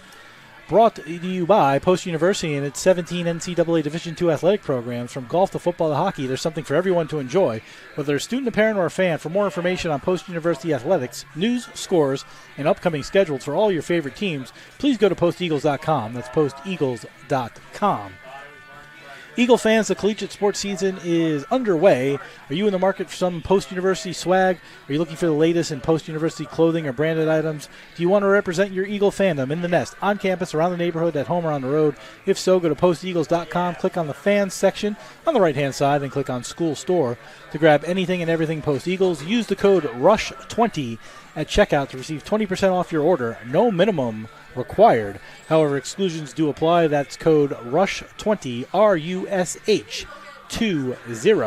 You can also visit the campus store in the Lever Student Center on campus. They're open Monday through Thursday, 9 a.m. to 4 p.m. We'll start with golf, where Joe Ensign has been named CACC Player of the Week for the second straight week. Ensign is on top of the awards list for his performance in the Granite State Open this past Monday and Tuesday. As announced by the conference office, he had a second top 3 finish of the season for Post, turning things around after a 2 over par before going under par in both rounds 2 and 3 of the Granite State Open in Concord, New Hampshire. Ensign came back with a 5 under par second round and 4 under par third round, giving him a total of 7 under par for the entire Invitational. Post will be back in New Hampshire next week for another Invitational hosted by SNHU, that's Southern New Hampshire. This time it being the Penman Fall Invitational on Monday and Tuesday. Women's tennis fell to Franklin Pierce 7-0. That moved Post to 0-4 on the season. They had a competitive start in the doubles, which gave them some hope on Thursday afternoon, but Franklin Pierce ended up pulling away for a 7-0 overall victory. With the win, Franklin Pierce moves to 1-3. The singles will go all the way for Franklin Pierce, with all but one ending in 2 straight sets, which would be number 4 singles matchup. But unfortunately, the Eagles lost the rest and fell 7-0. This is the first time in program history in which Post had lost to Franklin Pierce after being a perfect 2-0 and had never dropped a match to them ever. The Eagle Lady tennis players will try again this afternoon against Chestnut Hill College. That's underway already. Post had split with the Griffins, having lost both matchups in 2023 after winning the first 2 in 2022. For women's volleyball, Post defeated Felician 3-0 in a match that lasted just under 58 minutes. Post moves to 4-5 overall, 1-0 in the CACC, while Felician goes to 2-7 and 0-1 in the CACC. The Eagles took the first game 25-3, which ended on an impressive 16-0 run, led by freshman defensive specialist Alexis Arnold, who served it out. Second set, more of the same, with the Eagles taking 25-11 win, with the Golden Falcons only getting within 1 point when the score was 7-6, but then the Eagles dominated 18-5 over the remaining part of the set and had a 2-0 lead, and then swept away the third set 25-12 for their third sweep in 3 years against Felician. With a .462 attack percentage, that is a new career high for Kaylee Harper, who finished with a game-high 14 kills. Sarah Enright had 13 and a .600 attack percentage, which is also a career high for her. In each of their last 3 wins against Felician dating back to 2022, Post has swept the Golden Falcons 3-0. With a 4-5 record this season, that's the best start for Post University since 2016, when they were 10-2 and finished 26-6 overall. They head to Colchester, Vermont for a tri-match tomorrow against Roberts Wesleyan University at noon and St. Michael's at 2 p.m. It'll be the first time the Eagles have faced both programs in their history. Marcus Bowe, Tunji put together a brilliant performance, and the men's Eagles soccer program defeated the University of New Haven 1-0 earlier this week. That makes the Eagles 2-1 overall, while falling the University of New Haven to 3-1. It was a relatively quiet night for both sides on the stat sheet in every category. Each team had 12 shots apiece. Eagles had a slight 5-4 advantage on goal, but the lone goal put in by the junior midfielder, as the Eagles take a 1-0 lead. And the first career start in net for Post was Ricardo Moreno. He earned a shutout of the Eagles after stopping all 4 shots that he faced. The goal was in the 62nd minute, and it was the first one allowed by the University of New Haven this season. Post has now won 4 straight matches against New Haven, dating all the way back to 2008, and have an all-time series of 5-5. Post starts off the conference part of their schedule a little bit later this afternoon against Wilmington University on the road. In what has been an even matchup throughout the history, the Eagles lead the all-time series 12-11-6 while going 5-1-2 since 2017 against the Wildcats. Last season at home, Post won 1-0. Schedule around the Post University campus, multiple things going on today. We've got cross-country at Bethpage today, women's soccer at Wilmington University, which is playing now, women's tennis at Chestnut Hill, as we mentioned, and men's soccer at Wilmington University later today. Tomorrow we've got women's volleyball, women's tennis. That will take up the day for the Post team. Monday we've got men's golf. Tuesday we have men's golf and women's volleyball against Caldwell University. That's at the Drubner Center. Wednesday, men's soccer against Gannon University. Women's tennis is home. Women's soccer is at Southern Connecticut. Women's volleyball is at the Drubner Center. While women's tennis will be in Bentley on Thursday, and then the Eagle football team will play at Assumption this coming Friday night, 6 p.m. in Worcester, Massachusetts, on the NE10 network. Around the NE10 we go. Now, as that's our look around the post-university sports team, the offensive player of the week for the NE10 in Week 2 is Elijah Gray, running back out of Southern Connecticut and Summers Point, New Jersey. Gray dominated the run game for Southern Connecticut in their 35-21 win over AIC, as his 22 carries produced 132 yards and a touchdown. He also caught a pair of passes for 15 yards, totaling 147 yards in the game. Defensive player of the week is Owen Fitzgerald from Assumption, junior linebacker of Auburn, Massachusetts. He recorded 14 tackles, 1 sack, 2 forced fumbles, and a quarterback hurry in the Greyhounds' 27-7 win at Franklin Pierce on Saturday. He currently ranks second in the conference in tackles and leads with 3 sacks. NE10 Special Teams Player of the Week is Khalil Eason out of New Haven, the junior returner from Norwalk, Connecticut. This week's NEFW Gold Helmet Award winner. He was electric on the kick return, wrapping up 231 yards on 4 returns for an average of 57.8 yards per return. Of his 4 returns, 2 went for 90, 94, and 96 yards respectively, and both of those ended in touchdowns. His 231 yards set a single-game school record. And the NE10 Rookie of the Week is Miles Sneed, the freshman defensive back from West Orange, New Jersey, for your post-university Eagles. He continued his hot start with 4 tackles, 2 solos, and 2 assisted as part of a defense that forced 2 turnovers on the day. And that's your look around the NE10, brought to you by Post University and their 17 NCAA Division II athletic programs. From golf to football to hockey, there's something for everyone to enjoy, whether a student, a parent, or a fan. For more information on Post University athletics, news, scores, and upcoming schedules for all your favorite teams, please go to posteagles.com. That's posteagles.com. We'll be back in 2 minutes. You're listening and watching the Post University football on the CSEC network and youtube.com. So let's go Post Eagles.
Halftime here at Municipal Stadium in Waterbury, 14-7 pace over your Post-University Eagles. Around the NE10 scoreboard-wise, we're in the third quarter in Springfield at AIC, where AIC leads St. A's 30-12 in the third quarter, and in West Haven at the University of New Haven, late second quarter, New Haven leads Franklin Pierce 21-13. Upcoming schedule, and again, Bentley defeated Southern Connecticut, by the way, 34-24 last night. Upcoming schedule, the Eagles will be at Assumption for their first ever road game in the NE10 on Friday at 6 p.m. up in Worcester. Ferris State will travel to AIC next Saturday at noon for a game up in Springfield. Southern Connecticut will travel to St. A's, and New Haven will travel to Bentley all next week on the Flow Sports NE10 Now Network. First half stats, Ashawn Davis, 8 for 17, 2 interceptions, 2 touchdowns, 161 yards. Passing in the first half, Anthony Robinson, 6 carries for 34 yards. Christopher McGuire, 1 carry for 2 yards, and Lennon Fulgencio, 1 carry for 6 yards. Tyreek Smith, 2 carries for 4 yards. Receiving-wise, it's a one-man band, 7 receptions, 155 yards, 2 touchdowns for Tyreek Smith, while Teddy Harper had 1 reception for 6 yards. Those are the only 2 receptions for the Setters in the first half. For the Eagles, Tyler Famicon, 3 for 6, 1 interception, 35 yards. Malachi Taylor, 2 for 5, 1 interception, 1 touchdown for 82 yards. On the ground, Isaiah Emanuel, 15 carries, 57 yards. Tyler Famicon, 9 carries, 45 yards. Josh Tracy, 2 carries for 3 yards. And Malachi Taylor, 1 carry for 3 yards. And again, similar story. Josh Tracy, 3 receptions, 112 yards, and a touchdown. The one-man band offensively wide receivers for the Eagles, Isaiah Emanuel, 1 reception, 4 yards. And Adonis White, 1 reception for 1 yard.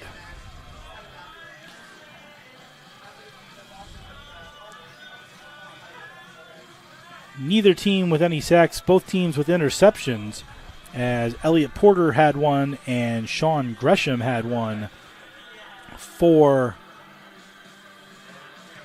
the Setters, while the Eagles got 1 from from Antoine Walden and Jalen Russell in the first half.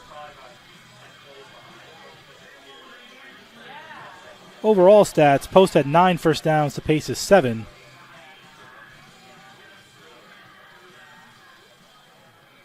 In the first half.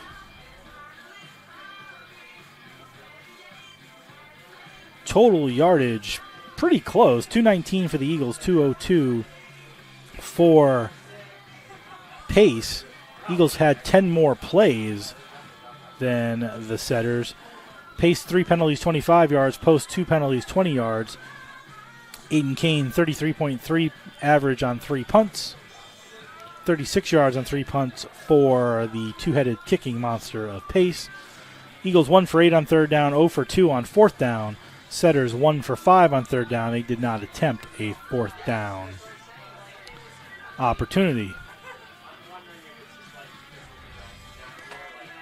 Around the nation scoreboard-wise, I gave you the NE10 scoreboard. Let's give you the rest of the exciting football going on here around the country. In the top 25, Ohio State, number 3 in the country, leads Marshall 35-14. That's in the 3rd quarter. Clemson all over NC State. Number 21, Clemson, all over NC State, 52-7. Number 20, Iowa State 7, Arkansas State nothing. Numerous top 25 games later, and the best ones of the day will be number 11, USC at Michigan. That'll be at 3:30. Number 12, Utah at Oklahoma State. That'll be at 4 p.m. Number 14, Oklahoma State, excuse me. And then the best game of the day by far is the best team in the country, the number 6 Tennessee Volunteers. They travel to Oklahoma, who's ranked 15th in the country, to take on the Sooners. That game will start at 7:30 p.m. UConn will host Florida Atlantic later today. That game starts at 7 p.m. up at Rentschler Field. Other scores around the country: Florida leads Mississippi State 28-21. Indiana leads Charlotte 45-14. Maryland 30, Villanova 10.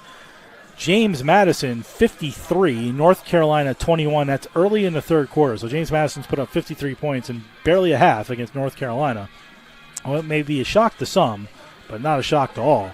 Cincinnati leads Houston 31-0. West Virginia leads Kansas 17-14. Tulane 31, the Raging Cajuns 19. Army all over Rice 37-7. Kentucky 17-0 over Ohio at halftime. Central Michigan 20, Ball State 10, almost at halftime. Iowa State, as we mentioned, Iowa State 7-0. Virginia leads Coastal Carolina 7-3. Utah State and Temple no score, and Eastern Michigan 6. St. Francis of Pennsylvania no score in the first half. Many other games going on after our game will end, so flip the dial and find the game that you like to watch. Around the country we are here on the CACC Network and YouTube.com/GoPostEagles. We'll be back in 1 minute as both teams have taken the field. We get ready for the second half with the setters getting the ball. You're listening and watching the Post University Football on the CACC Network and YouTube.com/GoPostEagles.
Second half about ready to get underway here at Municipal Stadium in Waterbury, with the teams taking the field for the second half.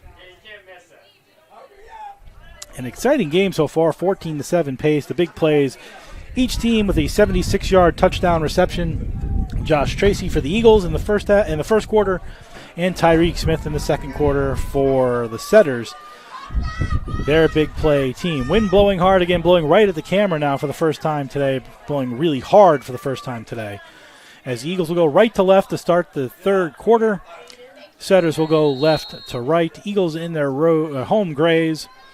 Setters in their road white. Kane puts the ball on the 35-yard line. Back to receive it is Joshua Tachi-Mensah, standing on his own 5. Kane approaches the ball, kicks it low, line drive. That might go out of bounds. Bounces, and it does, right at the 3. So trying to pick the corner, but instead a penalty, which will push the ball out to, I believe it's the 35-yard line. As a kick out of bounds by Aiden Kane. Trying to pick the corner to avoid the run back, trying to get it into the end zone, but 3 yards short. Creates good field position for the Setters. 1st and 10 from their own 35. As we start the third quarter, they have a 14-7 lead. Ashawn Davis, as we mentioned, 8 for 17. 161 yards, 2 interceptions, 2 touchdowns. Both to Tyreek Smith, who's currently on the left side. Twins receivers left. Tight formation in front of Davis with Robinson next to him in the shotgun. Snap to Davis, hands to Robinson, who goes off tackle to the right. Gets a good push and up for about an 8-yard gain. Gets him all the way out to the 43-yard line, 2nd and 2. On the first play of the third quarter.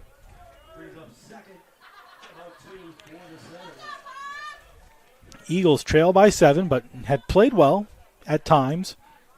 Both teams have played well at times. Both teams have hit the big play. Both teams have played bad at times, each having some interceptions. But either way, a football game where it's competitive, and currently only a 7-point spread. Tyreek Smith to the right, single receiver with Robinson in the pistol behind Davis. Davis makes a motion, hands the ball off to Robinson, goes up the middle. He'll get the first down before he's brought down by Gabetti, who led the team in tackles the other day. Just gets past the 45, got to the 46. That's enough for a first down. And then down on the field for the Eagles is Matthew Asanaga. defensive lineman out of Providence, Rhode Island. So an injury timeout. A little under a minute into the third quarter, with Pace driving. Will now be 1st and 10 at their own 46. Halftime at the University of New Haven, they lead Franklin Pierce 28-13 at halftime. UNH 28, Franklin Pierce 13.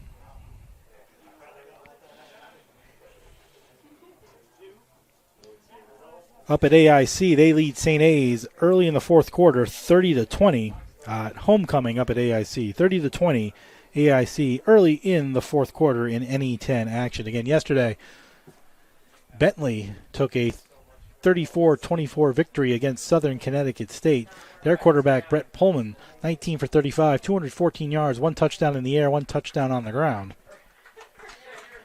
And he led the way for a victory over Southern Connecticut, 34-24 on Friday night.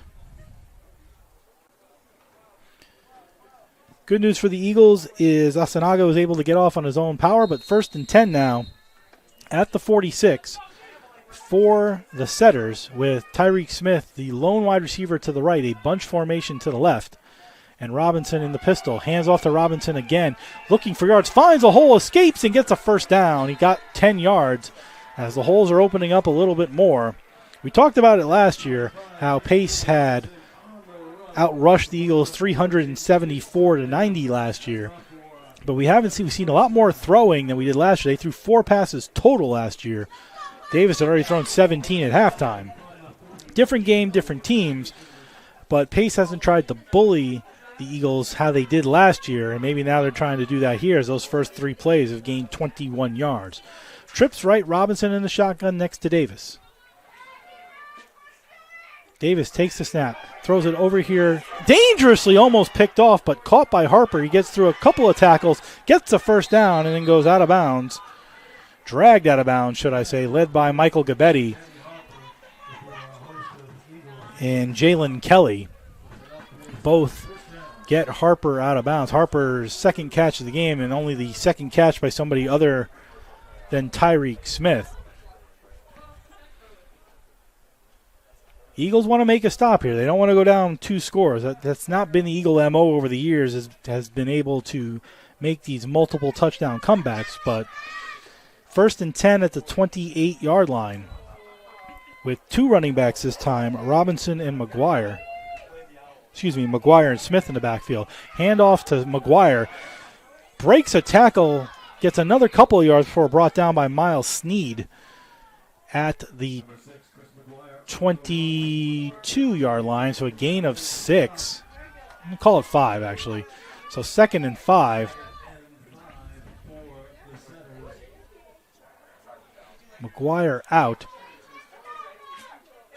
5 wide receivers, empty backfield for Davis. 3 trips to the left, twins to the right. Smith, the nearest receiver to him on the near side. Maybe a wide receiver screen here coming. Snap to Davis, looks to the left, looks over the middle, finds Smith right in the middle of the field, caught the ball. Eagles trying to rip it out of his hands, but that's enough for a first down at the 15. That's the thing about spreading the field, is it creates the one-on-one matchup with Smith, who clearly Davis is looking for, his 8th reception of the game. And that's 1st and 10 in the red zone at the 16-yard line, we'll call it. On the opening drive of the third quarter, Eagles trail 14-7. Pace in the red zone with McGuire behind Davis in the pistol. 1 receiver on either side, 1st and 10.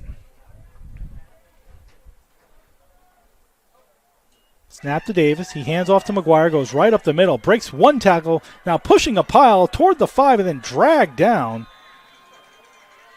Just short of a first down at the 8. But right now, the Setter offensive line bullying the Eagle defensive line as McGuire went right up the middle and gained 8. 2nd and 2.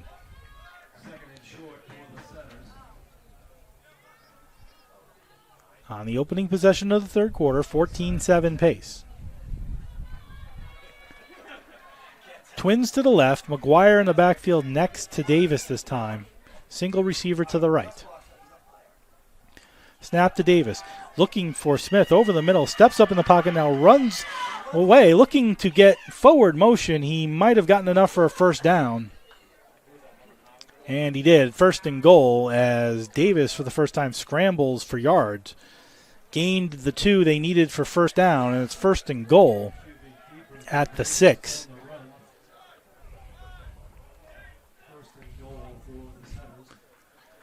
Robinson back in at running back on first and goal.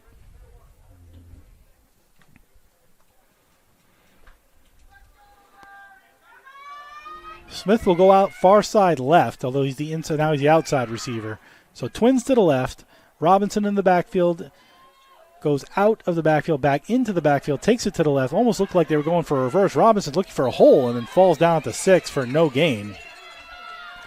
A lot of motion for no yards as Robinson went left, went right, then took the ball, went left, went right, and gained no yards. So second and goal from the 6.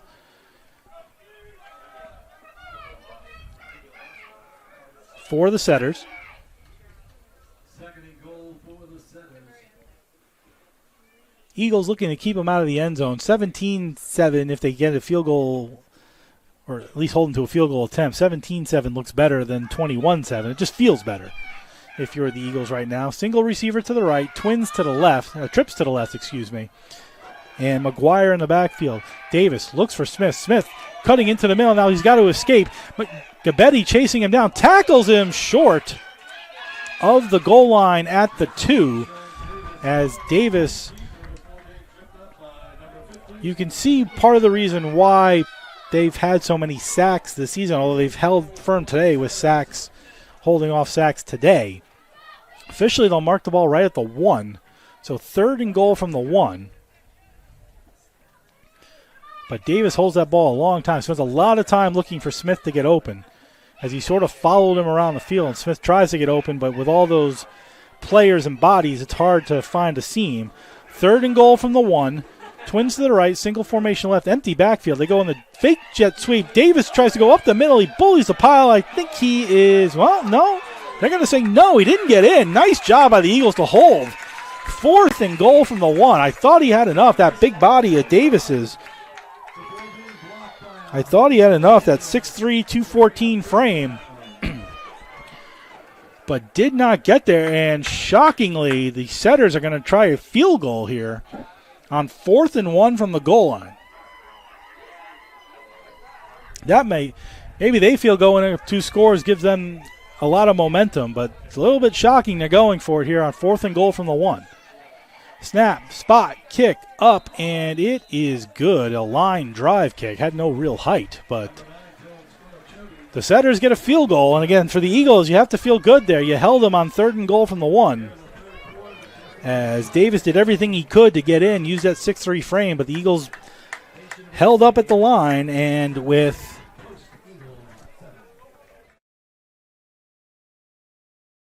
With 7:11 to go in the third quarter, it's now 17-7 pace. So the Eagles hold off the touchdown. And again, mentally, that probably makes them feel better.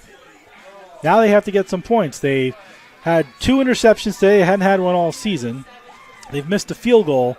They've missed a 4th and 1 deep inside Setter territory. So they've had opportunities. There are opportunities here. Tracy and Bandy on the Eagle 5 awaiting the kick from Squiliciati. He hits the ball, gets it high up into the air. It's going to go to Bandy's side of the field. He catches it falling backwards at the 3, bobbles it a little bit, but then catches it. Gets to the 3, goes up to the 15, to the 20, breaks a tackle to the 25 before he's brought down to the 28. Should have been brought down at the 20, but managed to get out to the 28-yard line. A couple of players struggling to get up for the big collision, but the Eagles have their first possession of the third quarter, 1st and 10, officially at the 28. Malachi Taylor out first. And Tracy was one of those, Josh Tracy was one of those who went down. He's off the field, but being checked at by the trainer, so he's not on the field for this play. One of the first times you'll see that all day. Emmanuel next to Taylor on the left-hand side, receivers on both sides. Snap, gives to Emmanuel, fakes to the left, goes back up the middle, gains maybe a yard if he's lucky. And that'll be 2nd and 9. Tracy now coming back into the game, so whatever bothered him after the kickoff seems to feels better now as he's back on the field with twin receivers on both sides. Emmanuel next to Taylor in the shotgun on the left. 2nd and 9 for the Eagles at the 29-yard line. Snap to Taylor, looks right, throws right, short for Tracy though. Had him on a little curl route, but threw it short and behind Taylor, which leaves a big 3rd and 9 here for the Eagles, who don't want to go 3 and out.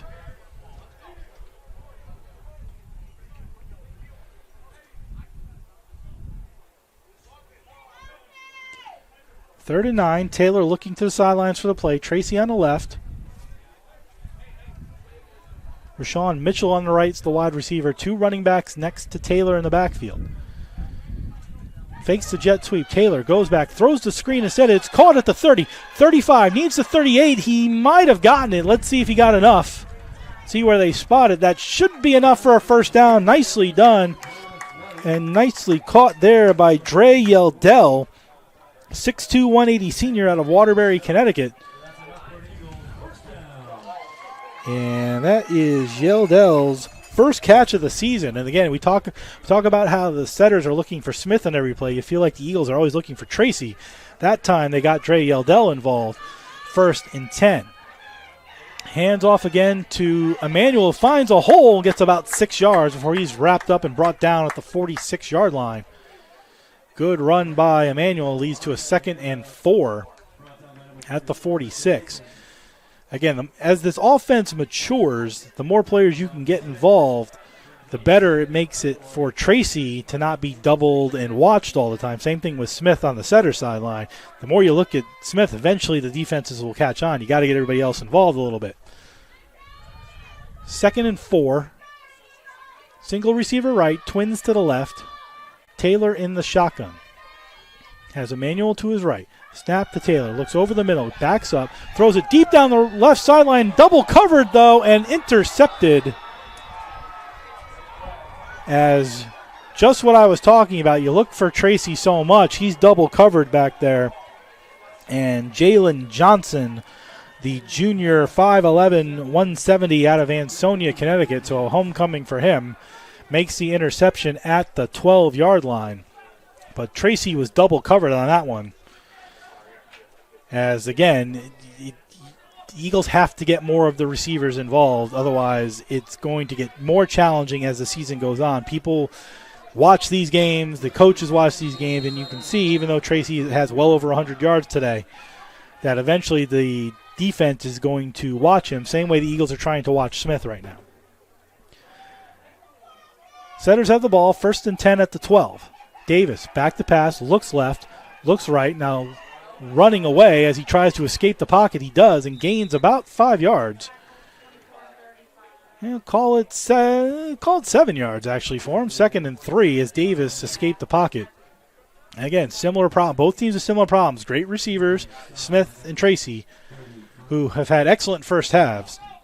But the defense is now keying on both of those players, and you need to find other ways to create offense for the team. In that case, Taylor, a pass into double coverage where overthrew Tracy as well, but double covered and picked off by Jalen Johnson. Twins to both sides. On the near side, they're stacked as Davis is in the shotgun. Davis looks over the middle, throws, caught by somebody other than Smith. That's 86. Thomas Fusco, the junior tight end from Carmel, New York, 6'4", 235. He makes the reception. That's his 5th reception of the season for Thomas Fusco. And that's enough for a first down out to the 27-yard line. time ticking away in the third quarter. We're under 5 minutes to go. Sun is sort of bolted underneath the clouds. Temperature's still the same. Wind's still kind of swirling around, but Setters get the first down, now have receivers on either side, and a handoff up the middle. Goes low, gets another couple of yards before finally brought down, and that is 22. Sorry, that's Anthony Robinson, 25, not 22. Brought down by Amir Johnson, so 22 brought down 25. After a gain of 6, and again, they're pushing the pile a little bit more, 2nd and 4 for the Setters. Twin receivers left, twin receivers right, though they're stacked on the near side, spread on the far side. Davis takes the snap, looks left, looking for somebody, now looks to the right, looking for Smith. He said he just dumps it off. He'll get enough for the first down on a nice dump-off pass. That was caught by one Andrew Hosey, the redshirt senior tight end, 6'3", 225, out of Monmouth County, New Jersey.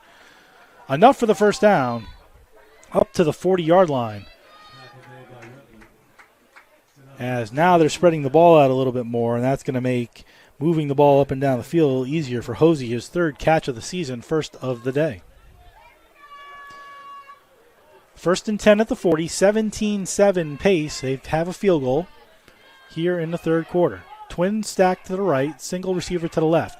Looking for Smith is Davis as he tried and throws it. Don't think that was caught, incomplete on the far side of the field as he was looking for Fusco. Davis looking for Fusco. And again, he started out by looking for Smith. That's the read on every play. He looks for Smith streaking down. The Eagles had that well covered. Then he went short to Fusco and underthrew it, 2nd and 10.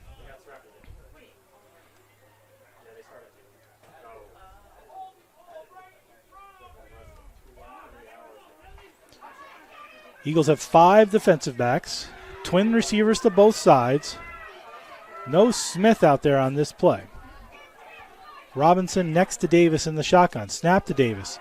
Looking left, throwing left. Picked! Almost picked off. Gabetti had it. It was in his hands. He had to jump a little bit, but in his hands. And it almost actually went off his hands to the receiver streaking down. That would have been Robert Ennis.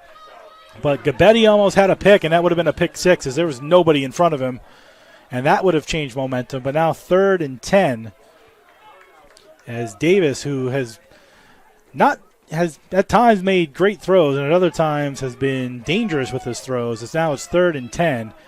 Twins to the left, twins to the right. That would have been a big play. Robinson next to Davis in the shotgun on 3rd and 10 at the 40. Davis gets his ball, looks to the left, looks to the right, throws it up the middle, and it's caught by Harper with a nice catch there. 20-yard reception on 3rd and 10 inside Eagle territory at the 40. And somehow the 5'9 Harper got loose and had enough space, and 6'3 Davis found 5'9 Harper at the 40. 1st and 10 inside Eagle territory for the Setters. Moving a little faster, hands off, fakes the handoff to Robinson, throws it to Harper, who catches the ball at the 35, gets close to the 30 before being taken down. He needs the 30 for the first down. He's going to be brought down officially at the 32. So we'll call it second and 3. Yep, they'll make it 2nd and 3, and now they've picked up the pace a little bit. Trips to the right, single receiver to the left. Robinson next to Davis on his right as the Setters have picked up the pace here in the 3rd quarter. Second, hands off to Robinson, goes off tackle on the left side, finds a hole, gets to the 20, he's down to the 15 before he's tackled at the 15-yard line by Miles Sneed. And under 4 minutes to go here in the 3rd quarter, and the Setters are driving again. And the Setters going no huddle. Trips to the right, single receiver left, and Smith not on the field at all right now for the Setters. Robinson next to Davis in the shotgun. Snap, looks left, looks right, throws right, caught by the tight end Fusco, and he's going to be tackled down at the 11-yard line. That's a gain of 5. They can get a first down here, 2nd and 5 from the 11. Excuse me, that was Robert Ennis, 88, not 86. I don't know if Smith is hurt or just taking him off the field on this series. But trips to the left, single receiver right, Robinson next to Davis in the shotgun as the setters are driving into the red zone. Snap, fakes the handoff, looks right. Now he's going to take it himself as Davis rolls to the right. There's going to be a holding penalty, and then Davis is cracked out of bounds at the 10. But absolutely a holding penalty there, I think on 75. But let them call the official number. It looked like Motobo Ballo. Yep. The 6'2 sophomore out of Brooklyn, New York, took the holding penalty there, and that'll back him up 10 yards. Out comes Smith.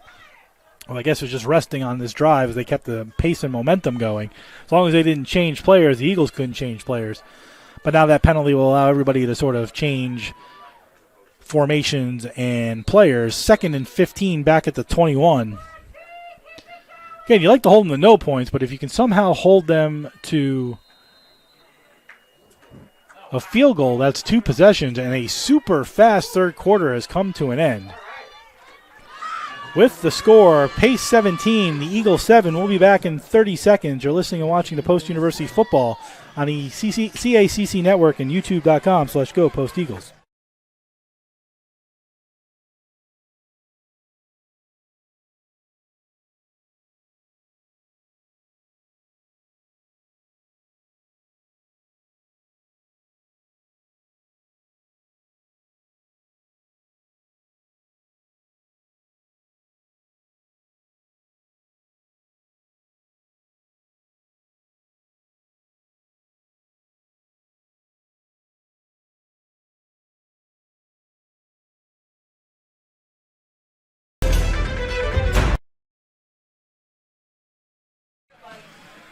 Start of the fourth quarter here at Municipal Stadium in Waterbury, Connecticut. I'm Jeff Nelson.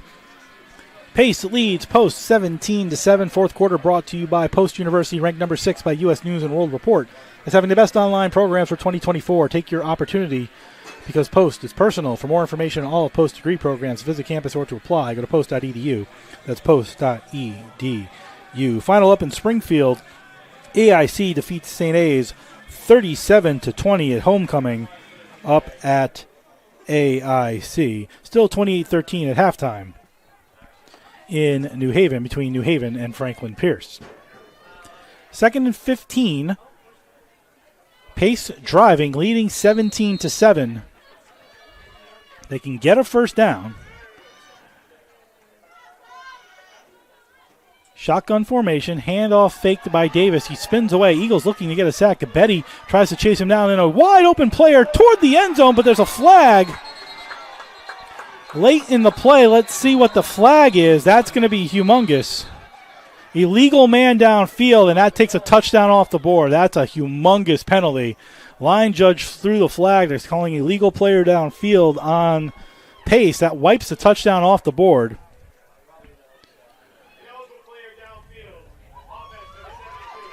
And that's number 72, Thomas White, sophomore out of Red Bank, New Jersey. Wipes a touchdown off the board, and that's a tough call.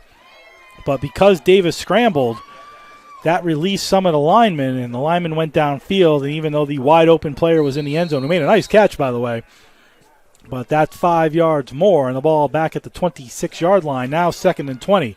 Huge break for the Eagles. As again, this game looks a lot different if there's a field goal scored versus a touchdown here.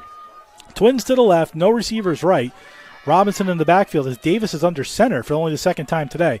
Fakes the handoff, rolls away, but in the backfield, and sacked is Davis by Antoine Walden, who has an interception today, and now a sack. And pushing the setters back even more, back to the 33-yard line. That makes it 3rd and 27. That may push them out of field goal range. So now really a game of strategy at this level. On 3rd and 27, you probably just want to get 10 to 12 yards. Put yourself in the field goal range if you're Pace. But the Eagles, on their first sack today by Walden, have Pace at 3rd and 27. Twins to the left, single to the right. Smith is one of those to the left. Davis back to pass, has a pocket, looks over the middle. Now that pocket collapses. He throws it deep down the left side. It's caught, but it's going to be easily 10 yards short 11 yards short, but that gives them an opportunity for a field goal as it was caught by Robert Ennis. And that'll allow a field goal attempt for Squiliciati, whose long this season is 29 yards. But again, the Eagles have held. That keeps this game within 2 possessions, even whether he makes it or misses it. Left-footed kicker on the left hash mark. It'll be a 35-yard attempt. The wind is sort of slowed down a little bit. The flag's not moving at all. Snap, spot, kick, up, and it is true and right through the middle. Nice job there by Squiliciati.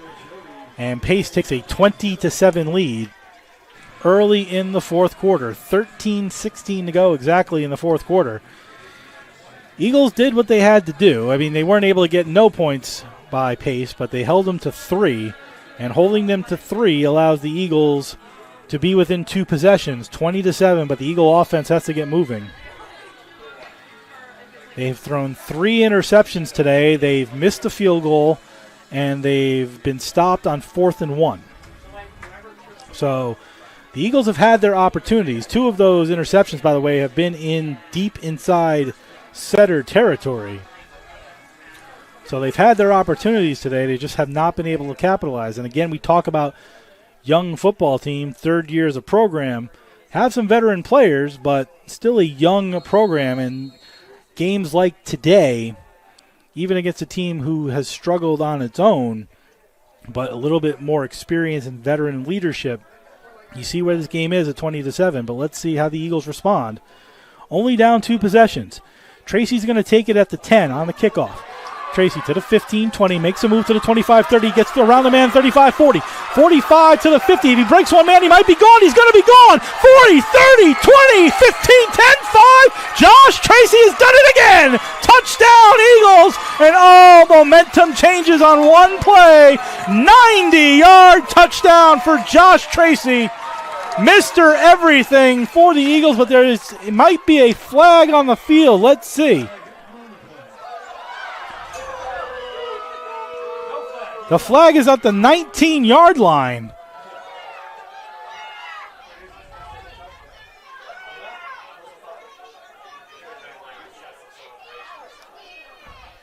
Let's see what that is. Okay, the touchdown is good. It's an unsportsmanlike conduct penalty on the Eagles after the touchdown. So the touchdown counts. Let's start with that after the Aiden Kane extra point attempt. It's now 20-13. Extra point upcoming for Aiden Kane.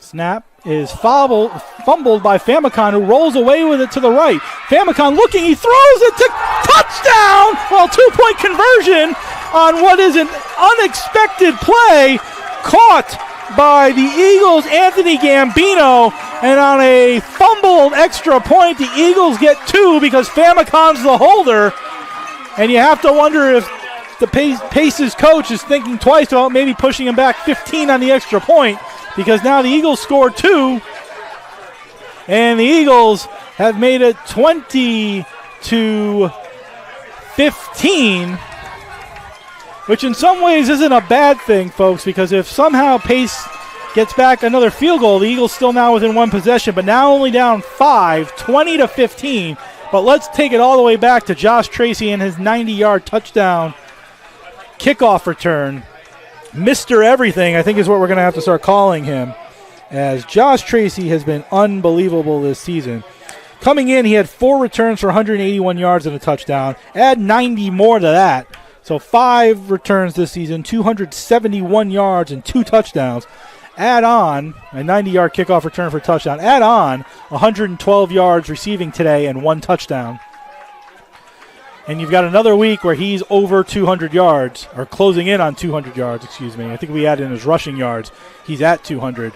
for the day. So you want to talk about your NE10 player, offensive player of the year, and potential All-American. Folks, if you're listening or watching this game, look at Josh Tracy right now because he is doing everything he can for the Eagles. And now they trail by 5. You flipped away for a second, and it was 20-7. It's now 20-15. Kane will have to kick from his 20, though, and Tyreek Smith back on his own 20. Kane gets under it. He'll get it to the 20 to Smith. Let's see what Smith can do and see if he can gain some momentum. He gets to the 40. He makes a veer, and then a flag comes out of nowhere. There should be a holding penalty on Pace as Smith got back to the 20, trying to go blow for blow with Josh Tracy in what is likely the battle of the top two receivers in the NE10, both with 76-yard touchdown pass receptions today.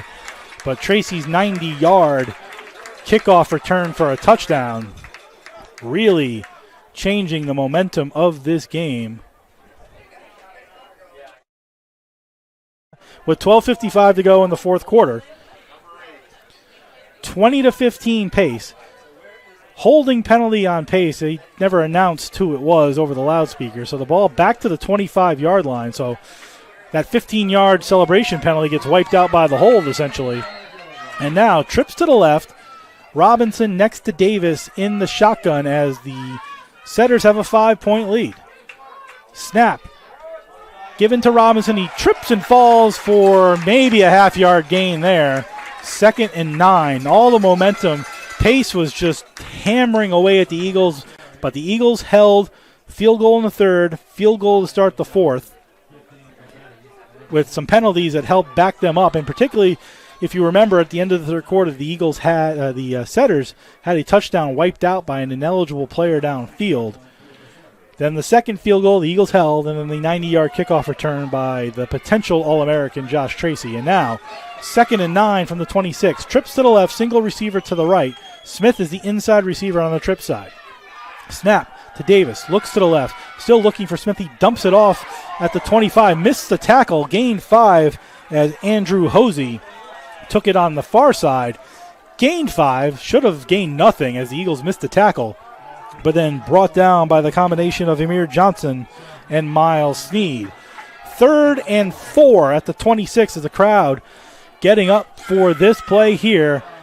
Lots of time still left in the fourth quarter, and all the momentum on the Eagles side right now after Pace has done a great job in the third quarter and the beginning of the fourth quarter, taking everybody out of it. Empty backfield, 5 wide receivers. Smith is the near side, far side receiver, but inside for Davis on 3rd and 4. Snap to Davis. Smith turns around, but he's double guarded. Davis tries to turn the corner and tries to get the first down on his own. He's going to be about a yard short. He should be short, and he is short. They got Davis at the 39. He needed the 34. He needed the 35. He's short by a yard, and that's 4th down. Great job by the Eagles there. They double-teamed Smith, and that's where he was looking for. Smith turned around right at the first down marker, but was double covered. That forced Davis out of the pocket. He ran to the left, tried to get the first down, that 6'3" frame of his, and he came up a yard short, and a huge job by the Eagles to get off the field. Again, all the momentum, and out to kick is Decker McNally. Actually, it's Evan Glusick at the 20, gets the ball off. Tracy back to take the punt, but it bounces at the 35 and bounces backwards to the 36. So a 29-yard punt by Glusick. And the Eagles get the ball 1st and 10 at the 36-yard line, trailing by 5. So they got a special teams touchdown. Now they have to get another offensive touchdown, and this is where the Eagles have struggled today. Trailing 20-15. Twin receivers left, single receiver right, 2 in the backfield. That's White and Emmanuel flanking Famicon, who's the quarterback on this series. Snap to Famicon. Hands it to, that's White. And he's taken down by 7, Jeremy Mendez, defensive lineman out of Patterson, New Jersey. Those 6 and 8s look very similar. Sometimes you just want to make sure who took the ball. White gained 2, 2nd and 8. Eagles don't have to rush, but it would be good if they can get some points here. Twins to the right, Josh Tracy left, all alone, one-on-one. You might want to see a fly pattern here by Tracy. There's nobody over there, and the safety's not there either. Snap to Famicon. Gives the handoff to White, who tries to get to the corner. Actually, that was Emmanuel that time with 8, not 6. He gained maybe a half yard, and that's 2nd and 8. It's an interesting setup as Tracy's all alone on the left-hand side. He's being watched by Jalen Johnson. There's no safety help on that left-hand side. There wasn't, at least on that last play. Be interesting to see maybe run a fly route to Tracy, but now they've rolled the safety over there, so that's not as likely this time. As 6 defensive backs on the field for pace on 3rd and 8. Famicon takes it, has a pocket, steps up in the pocket, has some space, throws the ball wide open and caught at the 45 is guess who? Mr. Everything, Josh Tracy. That'll move the sticks, and that's an Eagle first down.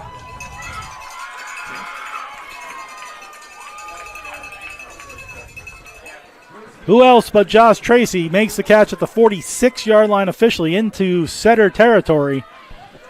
As Tracy alone, Twins on the left, Twins on the right, with Emmanuel next to Famicon in the shotgun. Snap to Famicon. Out goes Emmanuel. Fakes his screen to Tracy at the wide receiver screen. He gets it at the 45-40. At the 35-30, makes a veer. He's at the 25 and falls, or he would have been gone.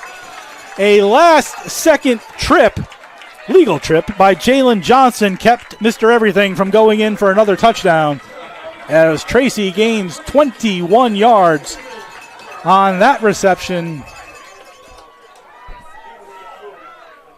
And it's 1st and 10 at the 26-yard line.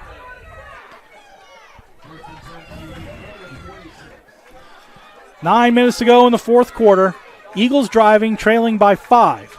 Pistol formation with Emmanuel behind Famicon. Snap.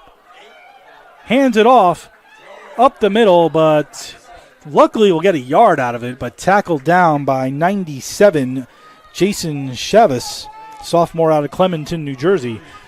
They'll actually give him 2 on that play, and credit to Emmanuel for getting the 2, because they had him pretty well hammered up. Clock ticking down here in the fourth quarter. Still plenty of time, though, to be clear.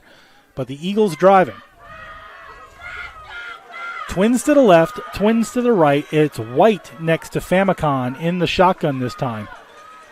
They have the one-on-one they want with Tracy on the left side. There's no safety help. But Johnson backs up. Tracy could just turn around and have 15 yards right there. Famicon throws it deep in the corner. He's got somebody. It's caught. What a catch by White. It's a touchdown. Oh, my. I thought he overthrew him, but White jumped up and caught it with one hand. And the Eagles have taken a 21-20 lead. As into the nest goes Adonis White on the touchdown catch. His first catch of the season, and what a catch it was, as the Eagles have scored quickly 14 points. Now with an opportunity to score 2 more, they're going for 2. They're up 1. It's 21-20 Eagles. They scored 15 points in a little more than 4 minutes. Going for 2. Twins to the left, short side. They put the ball on the far left hash. Snap to Famicon. Looks, rolls, looking for somebody, trying to find a hole. He scrambles to the right. Keeps going. There's going to be a holding penalty. It's not going to matter. There's a holding penalty right in the middle of the field. Even I saw that. That's a holding penalty on the Eagles. It's going to push them back 10 yards. It's absolutely a holding penalty on the Eagles. As even I saw that one. Trey Pinckney. Excuse me, sorry, not Trey Pinckney. Arthur DeLima, 6'4", freshman out of Newark, New Jersey. He held, I believe that's 74. No, I'm sorry. I want to make sure we get the right guy. It's 79, Reese Hadika. He's the one who committed the holding penalty, the left tackle.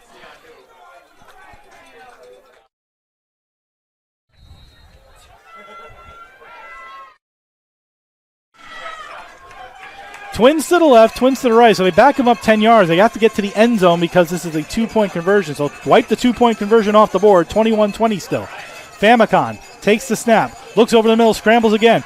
Looks to the right, looking for somebody. He's got to throw it. He finally throws it up in the air and out of bounds. Tried to throw it into the corner, was looking for... Couldn't see who that was. I think it was 18. He was looking for Anthony Gambino. But wiped the two-point conversion off the board because of the hold. Eagles still went for two, which was the right play, but now the Eagles lead by 1 instead of 3. And with 7:06 to go in the fourth quarter, the Eagles have scored 15 points in 4 minutes and have taken a 20-7 deficit to a 21-7 to 14 points in 4 minutes, and have taken a 20-7 deficit to a 21-20 lead. Again, rarefied air for the Eagles. If you remember, of course, they only had one win in their program history coming into this season. They win going away in the second half against West Virginia Wesleyan. And then last week, they took a late lead with under 30 seconds to go and then gave up can't call it a Hail Mary, but gave up a last-second touchdown that cost them the game out in Ohio. Here again, fourth quarter lead against a team that sort of owned them the last couple of years.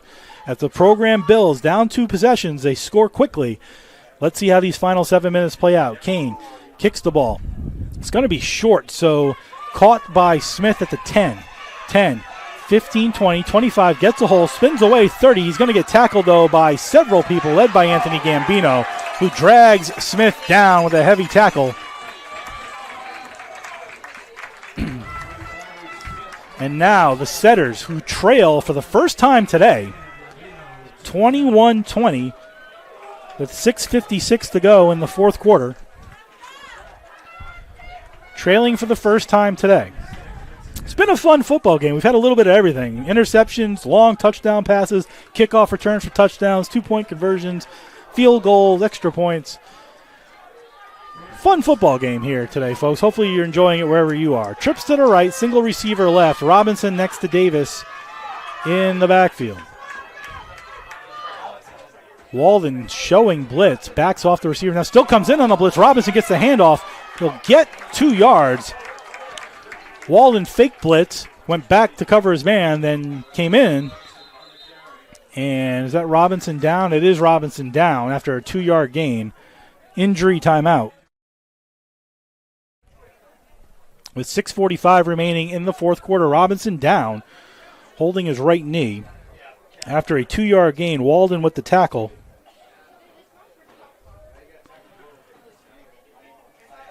Early third quarter up in New Haven, 34-13, University of New Haven over Franklin Pierce as they scored a touchdown early in the third quarter, 34-13. AIC defeated St. A's 37-20.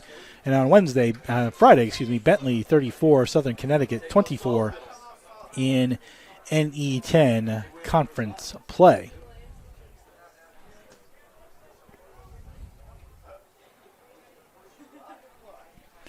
Injury timeout on the field for Robinson, who gets up under his own power and is slow to get up, but is walking off under his own power, which is always a good sign after taking the heavy hit.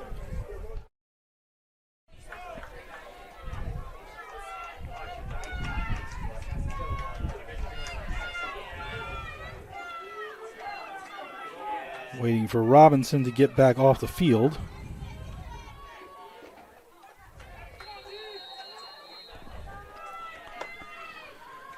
Trips to the left, single receiver right, 2nd and 7 with McGuire next to Davis.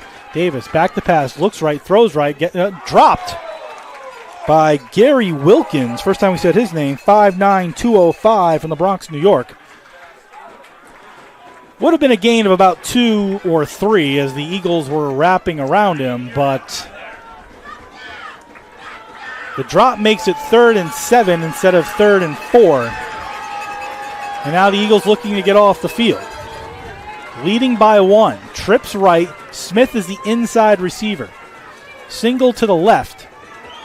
McGuire, the running back, next to Davis on his left. Davis up the middle, but the blitz comes through, and he's tackled down on the blitz by the Eagles, led by Zachary Jones with a big sack of Davis. And we talked about this all game, how The Setters were second to last in the nation in sacks given up this season, and they give up one there and a big 3rd and 7. And with 6:09 to go in the fourth quarter, it'll force them to punt. Tracy, Mr. Everything, standing on the 40-yard line, on his own 40-yard line, as Glusick back to kick. He gets it up in the air. Tracy's going to let that bounce again. Let's see if it bounces forward. It goes off the pace guy, off of number 27, Nathaniel Brown. That should move the ball up a little bit because it went off of Nathaniel Brown, but let's see where they officially mark it. It's right now at the 31.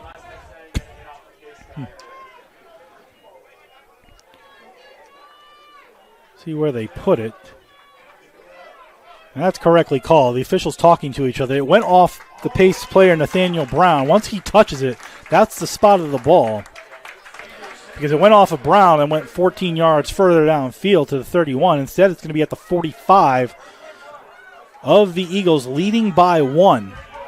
Now, from the pace perspective, even if the Eagles score a touchdown, they're still within 1 possession. But Famicon, who just led the last drive, is out there again. Twin receivers left, single receiver right. In the pistol is Emmanuel. Famicon hands it to Emmanuel, who goes up the middle for about 5, thrown down right at midfield. 2nd and 5.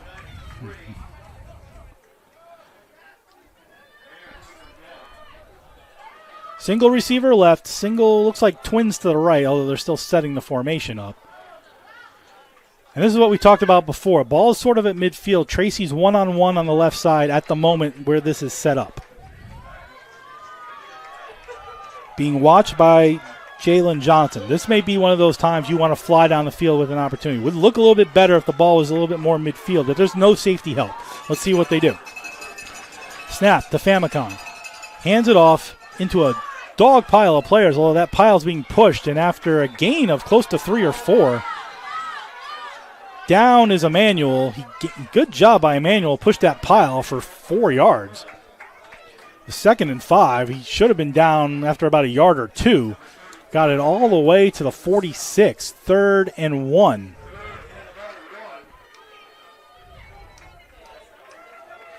You'd almost like to move Tracy in about 2 or 3 steps toward the formation.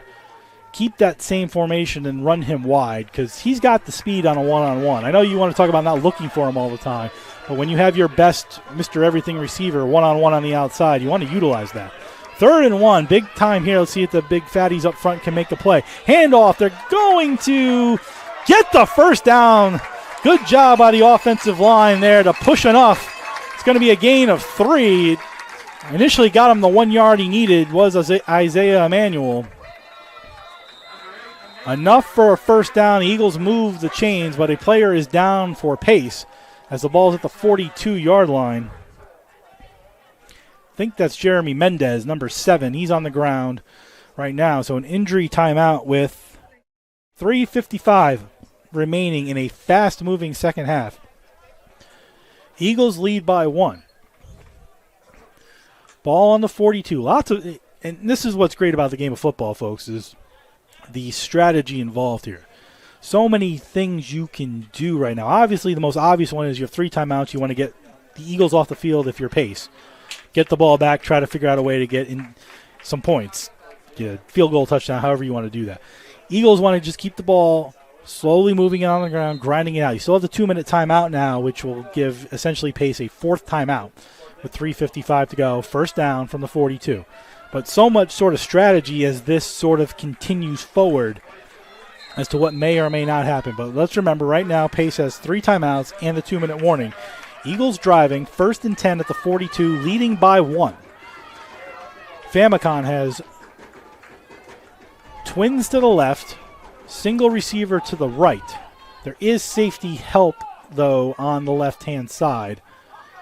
So Tracy not one-on-one necessarily. You could throw a flyer down the line. And then in the pistol is Emmanuel behind Famicon.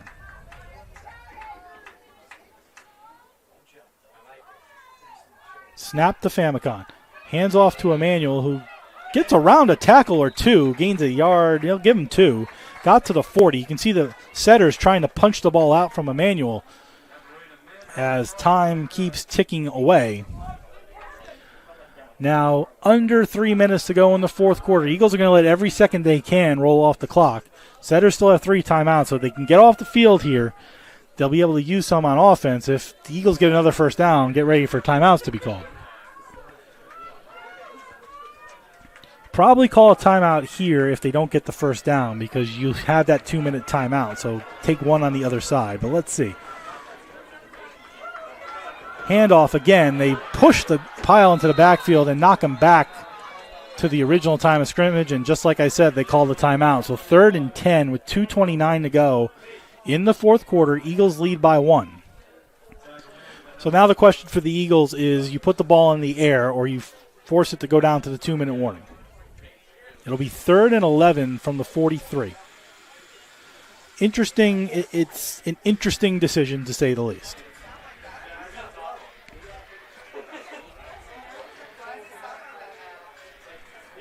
Next upcoming Eagles game, the Eagles will be at Assumption on Friday, 6 p.m. on Flow Sports NE10 Now Network. Then they'll be at St. A's 2 weeks from today, also on Flow Sports and the NE10 Now Network. That's October 5th. The next home game will be October 12th at noon against Southern Connecticut State University. That's homecoming weekend here. Not 1 p.m. at noon, so we'll be live 11:45 on the CACC Network and YouTube.com/GoPostEagles. That is October 12th. The next home game for your Eagles. 3rd and 11. Receivers on both sides. Emmanuel in the pistol. Gambino goes in motion. They hand off to Emmanuel, who gets maybe back to now. He's going to lose 3. And then they'll call timeout. Will Pace. So a loss of 3.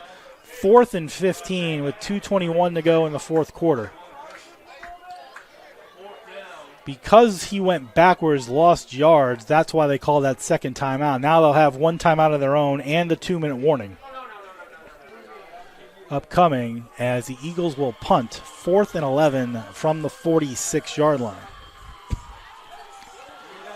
Eagle D has stepped up when they needed to. They've really, other than the opening drive for Pace where they scored the touchdown, and then you talk about the 2-play 76-yard drive where it was essentially a 76-yard touchdown pass. The Eagles have held firm. They held them to 2 field goals, particularly in a dominant third quarter by Pace. They dominated that third quarter. They pushed the line, but the Eagles held them to field goals. Remember, we talked about it. 3rd and goal from the 1. A quarterback draw by Davis that got stopped. And on 4th and goal from the 1, Pace kicked the field goal instead of trying for the touchdown. Looked like a good play at the time. You take it up 2 scores, not questioning the decision. But look back on that moment. 3rd and goal from the 1. The Eagles make the big stop there after getting sort of bullied around by Pace in that third quarter. End of the third quarter. The beginning of the fourth quarter, the touchdown pass. That was called back for a illegal man downfield. That's a field goal instead of a touchdown.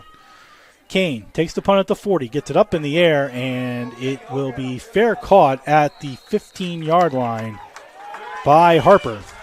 That's where the setters will start. 1st and 10 from the 15, trailing by 1. So each team has had the moments, and take it back to after the Eagles took the 1-point lead. They converted the 2-point conversion, but a holding penalty took that off the board as well. So instead of 3 points for a tie, it's 3 points for a win for Pace right now. 2:14 to go in the fourth quarter. They have 1 timeout and the 2-minute warning. Eagles, if they make a stand, they win. Running back to the right, twins to the left, twins on either side. Smith is the inside receiver on the right side. Crowd chanting defense.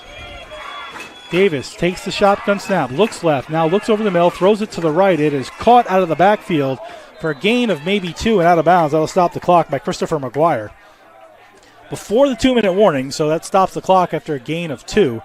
Also remember that the 4-down territory on every play right now, so you gain 3 yards a snap, you're going to get the first downs because they're going to go for it on every play. And actually, my apologies, the clock doesn't stop now. That's the change in the college rule. It's going to go to the 2-minute warning, which it just did. Changing the college rules in the old days, that clock stopped under 5 minutes when you went out of bounds. Now, because of the 2-minute warning, they took that out-of-bounds stoppage under 5 minutes off the board. It's now only under 2 minutes. So we're at the 2-minute warning in the fourth quarter with the Eagles leading 21-20. And these final 2 minutes brought to you by Post University, offering online, hybrid, and on-campus degree programs to meet your needs. For you, Post is personal. For more information on all of Post degree programs to visit campus, take a tour, or apply, go to post.edu. That's post.edu. Second and let's call it 9. Well, let's call it 8. From the 17-yard line.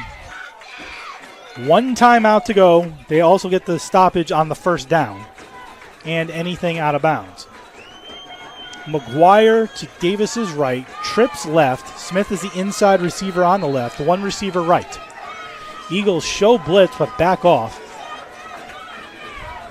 Davis takes a low snap. He fumbles the ball. It's dropped on the ground, but he picks it back up, and he throws it to Smith, who's open. What a great play by Davis. He escapes the tackle, though, and to the 45, to midfield. He is still going, and then finally tackled. What a play by Davis. That's his play of the game, Ashawn Davis right there. A low snap that got bobbled and dropped. He picked it up, somehow managed to escape the players chasing him. He stepped up in the pocket, found Smith, and then Smith did a lot of work and turned it all the way around. That is a gain of 48 yards. Smith now out, trips left, single receiver right. Ball at the 35. He ended up out of bounds, so let's stop the clock. Davis steps up in the pocket, looks for a hole, makes a nice move, gains about 10 yards. He gets a first down. Now the Eagles have to start worrying about their own timeouts. Clock stopped as they move the chains. 1:40 to go. Ball at the 24-yard line. Davis looks left, looks right, looking for somebody, scrambles in the pocket, throws it all the way over on the right side, caught by McGuire. Eagles trying to get him out of bounds, and they did get him out of bounds. That stops the clock. That allows the Eagles not to use their timeouts. 2nd and 3, but now the Eagles have to consider using their timeouts because if they kick a field goal, you need enough time to get back down the field. As Ashawn Davis, who has struggled at times, made a phenomenal play on a low snap that got fumbled. Instead of just falling on it, he picked it up, stepped through the pocket, found Smith, and then Smith did a lot of work to gain 45 yards, but Davis's poise on that play really helped out. Trips left, single receiver right. It's McGuire next to Davis with 1:23 to go. Davis, back to pass, looking, still looking. Now bouncing out of the pocket, tucks his head down. He'll get the first down. He'll get to the 5. Again, the Eagles have to start considering using their timeouts. Clock stopped. Right now, the Eagles are not using their timeouts. Clock is stopped. Now it's ticking. 1:11 to go. Eagles not calling their timeouts. And right now, if I'm Pace, I'm just going very slow. I'm going to kill some time here because I am in field goal range. Let's see what they do. Snap. Holds, waits, throws it over on the right-hand side. Caught by McGuire. Eagles need to call a timeout. Now they have. 2nd and goal, 45 seconds to go in the fourth quarter.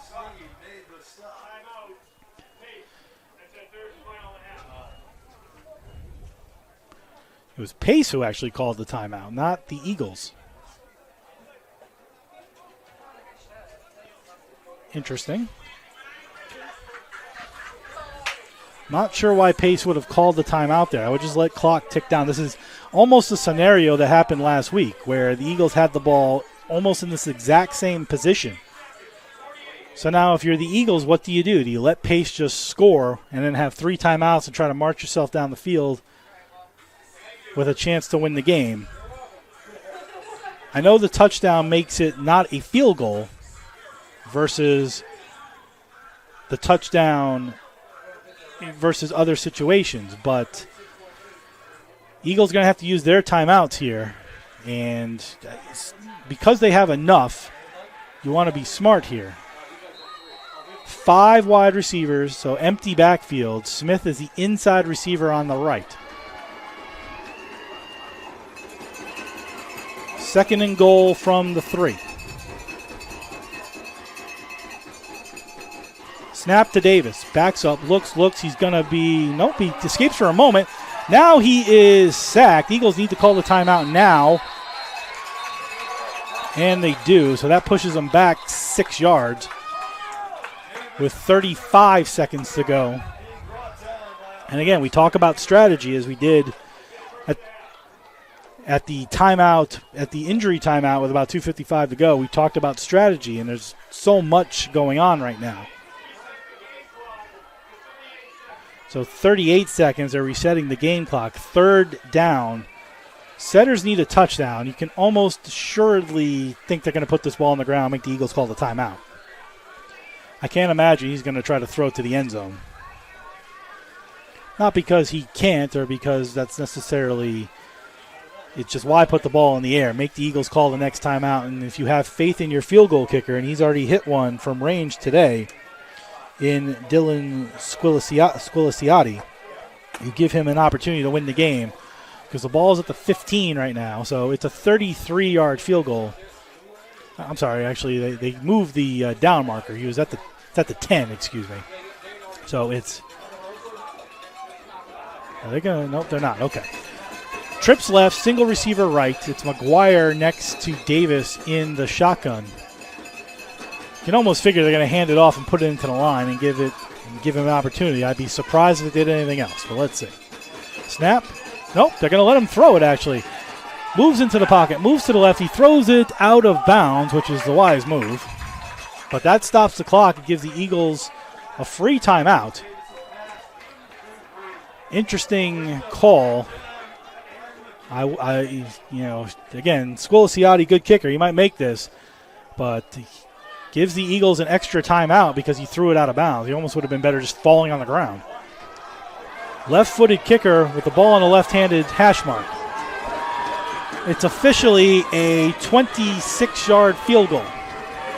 Ball on the 16.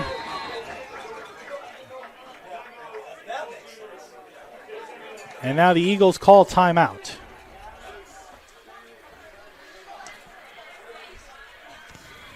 With 31 seconds to go in the 4th quarter, Eagles lead by 1, but a field goal attempt upcoming. And they're going to make Squiliciati think about it.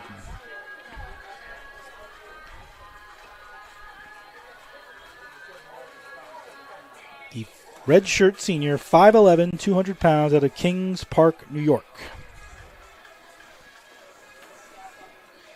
He's 2 for 2 today. 3 for 3 on the season. He's a left-footed kicker. Ball is close to the left-hand hash, so it's more in the middle of the field. Wind is blowing slightly. Not a lot of wind right now, but now the flag's picked up a little bit. It's blowing in a little bit. Snap, spot, kick is down, and it is true and good. And with 28 seconds to go in regulation time, 23-21 goes Pace. Nice job there by the holder to put that ball down. And the Eagles have 28 seconds to get an opportunity. They have 1 timeout. They'll also have stoppages on 1st down. Not sure if it's going to be Taylor or Famicon who comes out to be quarterback, but Pace would be insane if they allowed this kick to go to Josh Tracy.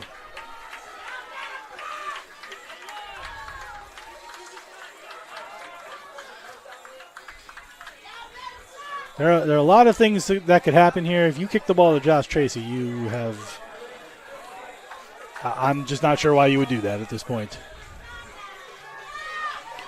Given everything he has done this season and everything that he has done today, I wouldn't put the ball within 15 yards. I'd rather kick it out of bounds than give it to him at this point, given his propensity to return the ball. But Glusick is going to kick it off from the 35-yard line. 28 seconds to go. Eagles trail by 2. Eagles were in this exact same position on the other side last week, except they needed a touchdown. They're going to kick it to Tracy, which is shocking. Caught it at the 5. Tracy makes a veer to the left, gets over one person, escapes the hole, gets away up to the 30, and he's brought down at the 30. That killed 5 seconds. 21 seconds remain in the fourth quarter. I don't know Aiden Kane's range, but you got to figure the Eagles need at least 40 yards to give it a chance. That would put him down at the setter 30. They have one timeout, 21 seconds. If Tracy had missed that one tackler, though, he might have been gone, which, again... But again, Tracy one-on-one on the far side. I know you got to get the ball over there, and it's Malachi Taylor who's the quarterback. Trips left, single receiver right. Eagles need 30 yards. 40 yards, actually, to get a legitimate attempt. Taylor back, steps up in the pocket, looking for somebody. He's got to get a blocker. If he gets a blocker, gets out of bounds, he'll gain 10, get out of bounds, but killed 8 seconds.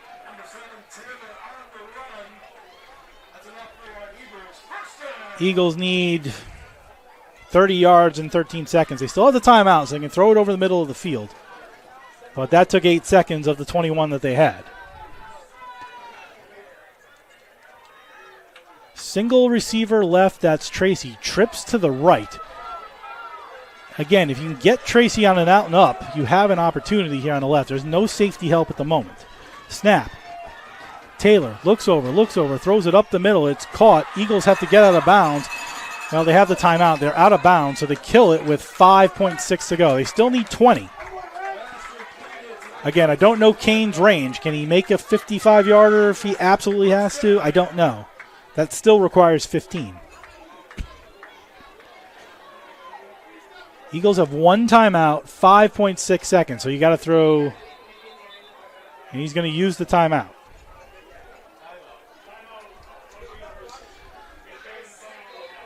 So is this going to be a Hail Mary now, or is that the plan here, or are they going to try to throw a quick 10-yard out, maybe get 10 more yards? Again, without knowing Kane's full range, 10 yards is going to make it 55 yards.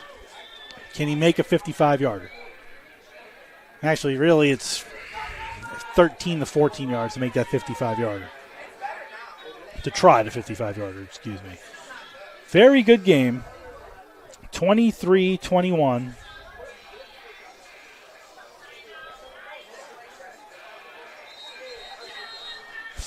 First and 10 for the Eagles, 49-yard line, but there's only 5 seconds left. Can't throw it in the middle of the field, and you can throw it in the middle of the field, get the first down, and potentially spike it, but low snap, it's fumbled away, it's bobbled, that'll end the game. They were going to do the Hail Mary, but ultimately none of it matters because Taylor took a low snap, the ball got dropped, doesn't matter if they're fighting for it at midfield. Looks like the Oklahoma drill between the two players, but doesn't matter, the game's over. As the clock ticks away, and the Eagles lose their NE10 conference opener 23-21. Tough way to lose. An exciting fourth quarter. The Eagles trailed by 13 going into the early stages of the fourth quarter, 17-7 after 3, but 20-7 early in the fourth quarter. The Eagles on a 90-yard kickoff return by Josh Tracy cut it to 20-13, then a two-point conversion on a fumbled snap, mind you, on the extra point attempt, made it 20-15 as Famicon found Gambino. Then the Eagles got the ball back on offense. They scored again to make it 21-20. They went for 2, which was the right play, got the two-point conversion, but there was a holding penalty on the offensive line, which wiped the 2 points off the board. They tried again, were unable to score. That, instead of a 3-point lead, it became a 1-point lead. And that gave the Setters an opportunity after the Eagles had an opportunity to put the game, not away, but to increase their lead. Late in the fourth quarter, the Setters held, used their timeouts wisely, And then the play of the game, really, by Ashawn Davis on a low snap that was fumbled. Instead of just falling on the ball, which might have been the safe play, he picked it up, stepped up through the pocket, found Tyreek Smith, who went 48 yards, and that set them up in Eagle territory, which eventually created the game-winning field goal. Stats brought to you by Post University, offering online, hybrid, and on-campus degree programs to meet your needs. For you, Post is personal. For more information on all the information Post degree programs, visit campus, take a tour, or apply. Go to post.edu. That's post.edu.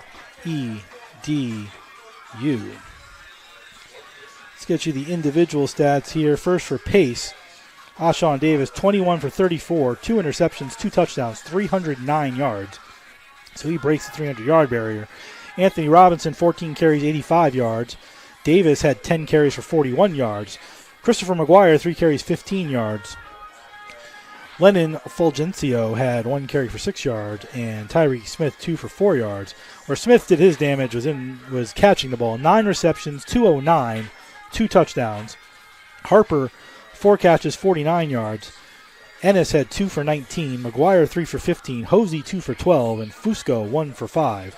But let's remember, at halftime, only 2 people had caught the ball. That was Smith and Harper, so a little bit more of a spread-out game as we went through the fourth quarter. For the Eagles, the two-headed monster was 10 for 18 overall with 3 interceptions. Taylor 4 for 9, 2 interceptions, 1 touchdown, 103 yards. Famicon 6 for 9, 1 interception, 1 touchdown, 95 yards, so 198 yards total. Emmanuel 25 carries, 82 yards. Famicon 9 for 45. Malachi Taylor 2 for 12. Josh Tracy 2 for 3. And Adonis White 1 for 2. Tracy's damage in the air, 5 catches, 148 yards, and a touchdown. Adonis White 3 for 35 and a touchdown. 1 for 11 for Makai Brown. I think that's mismarked. And Isaiah Emanuel 1 for 4 in the air, where, again, Tracy was the primary person. And, again, Tracy's damage, 148 yards in the air, 3 yards on the ground, and then a 90-yard kickoff return for a touchdown. That's 241 yards of total offense for Josh Tracy today, who, again, Mr. Everything doing it for the Eagles. Aiden Kane 0 for 1 in field goal attempts. Dylan Squiliciati 3 for 3, including the game winner with 28 seconds to go. Ty Smith 3 kickoff returns for 51 yards, while Josh Tracy was 2 for 117 yards. So actually, let me update his stats for you. It's 268 yards of total offense and 2 touchdowns. Bandy had 3 returns for 35 yards. So that'll do it. Tough way to lose. The Eagles now close twice, losing a game at the buzzer last week and losing it today with 28 seconds to go but with an opportunity to come back. But they fall today 23-21 in their NE10 home opener. They'll be on the road Friday at Assumption, 6 p.m. up in Worcester, Massachusetts. It's on Flow Sports and the NE10 Now Network. The Eagles will be back home again on Saturday, October 12th. 12 noon, pregame 11:45 on the CACC Network and YouTube.com/GoPostEagles. It's homecoming weekend, so see where the Eagles are standing-wise if they fall to 1-2. For Pace, they are now also 1-2. They're 1-0 in the NE10. Their next game is at Franklin Pierce a week from today up in New Hampshire. So that'll do it for us. I'm Jeff Nelson. Final score tonight, the Pace Setters 23, your Post University Eagles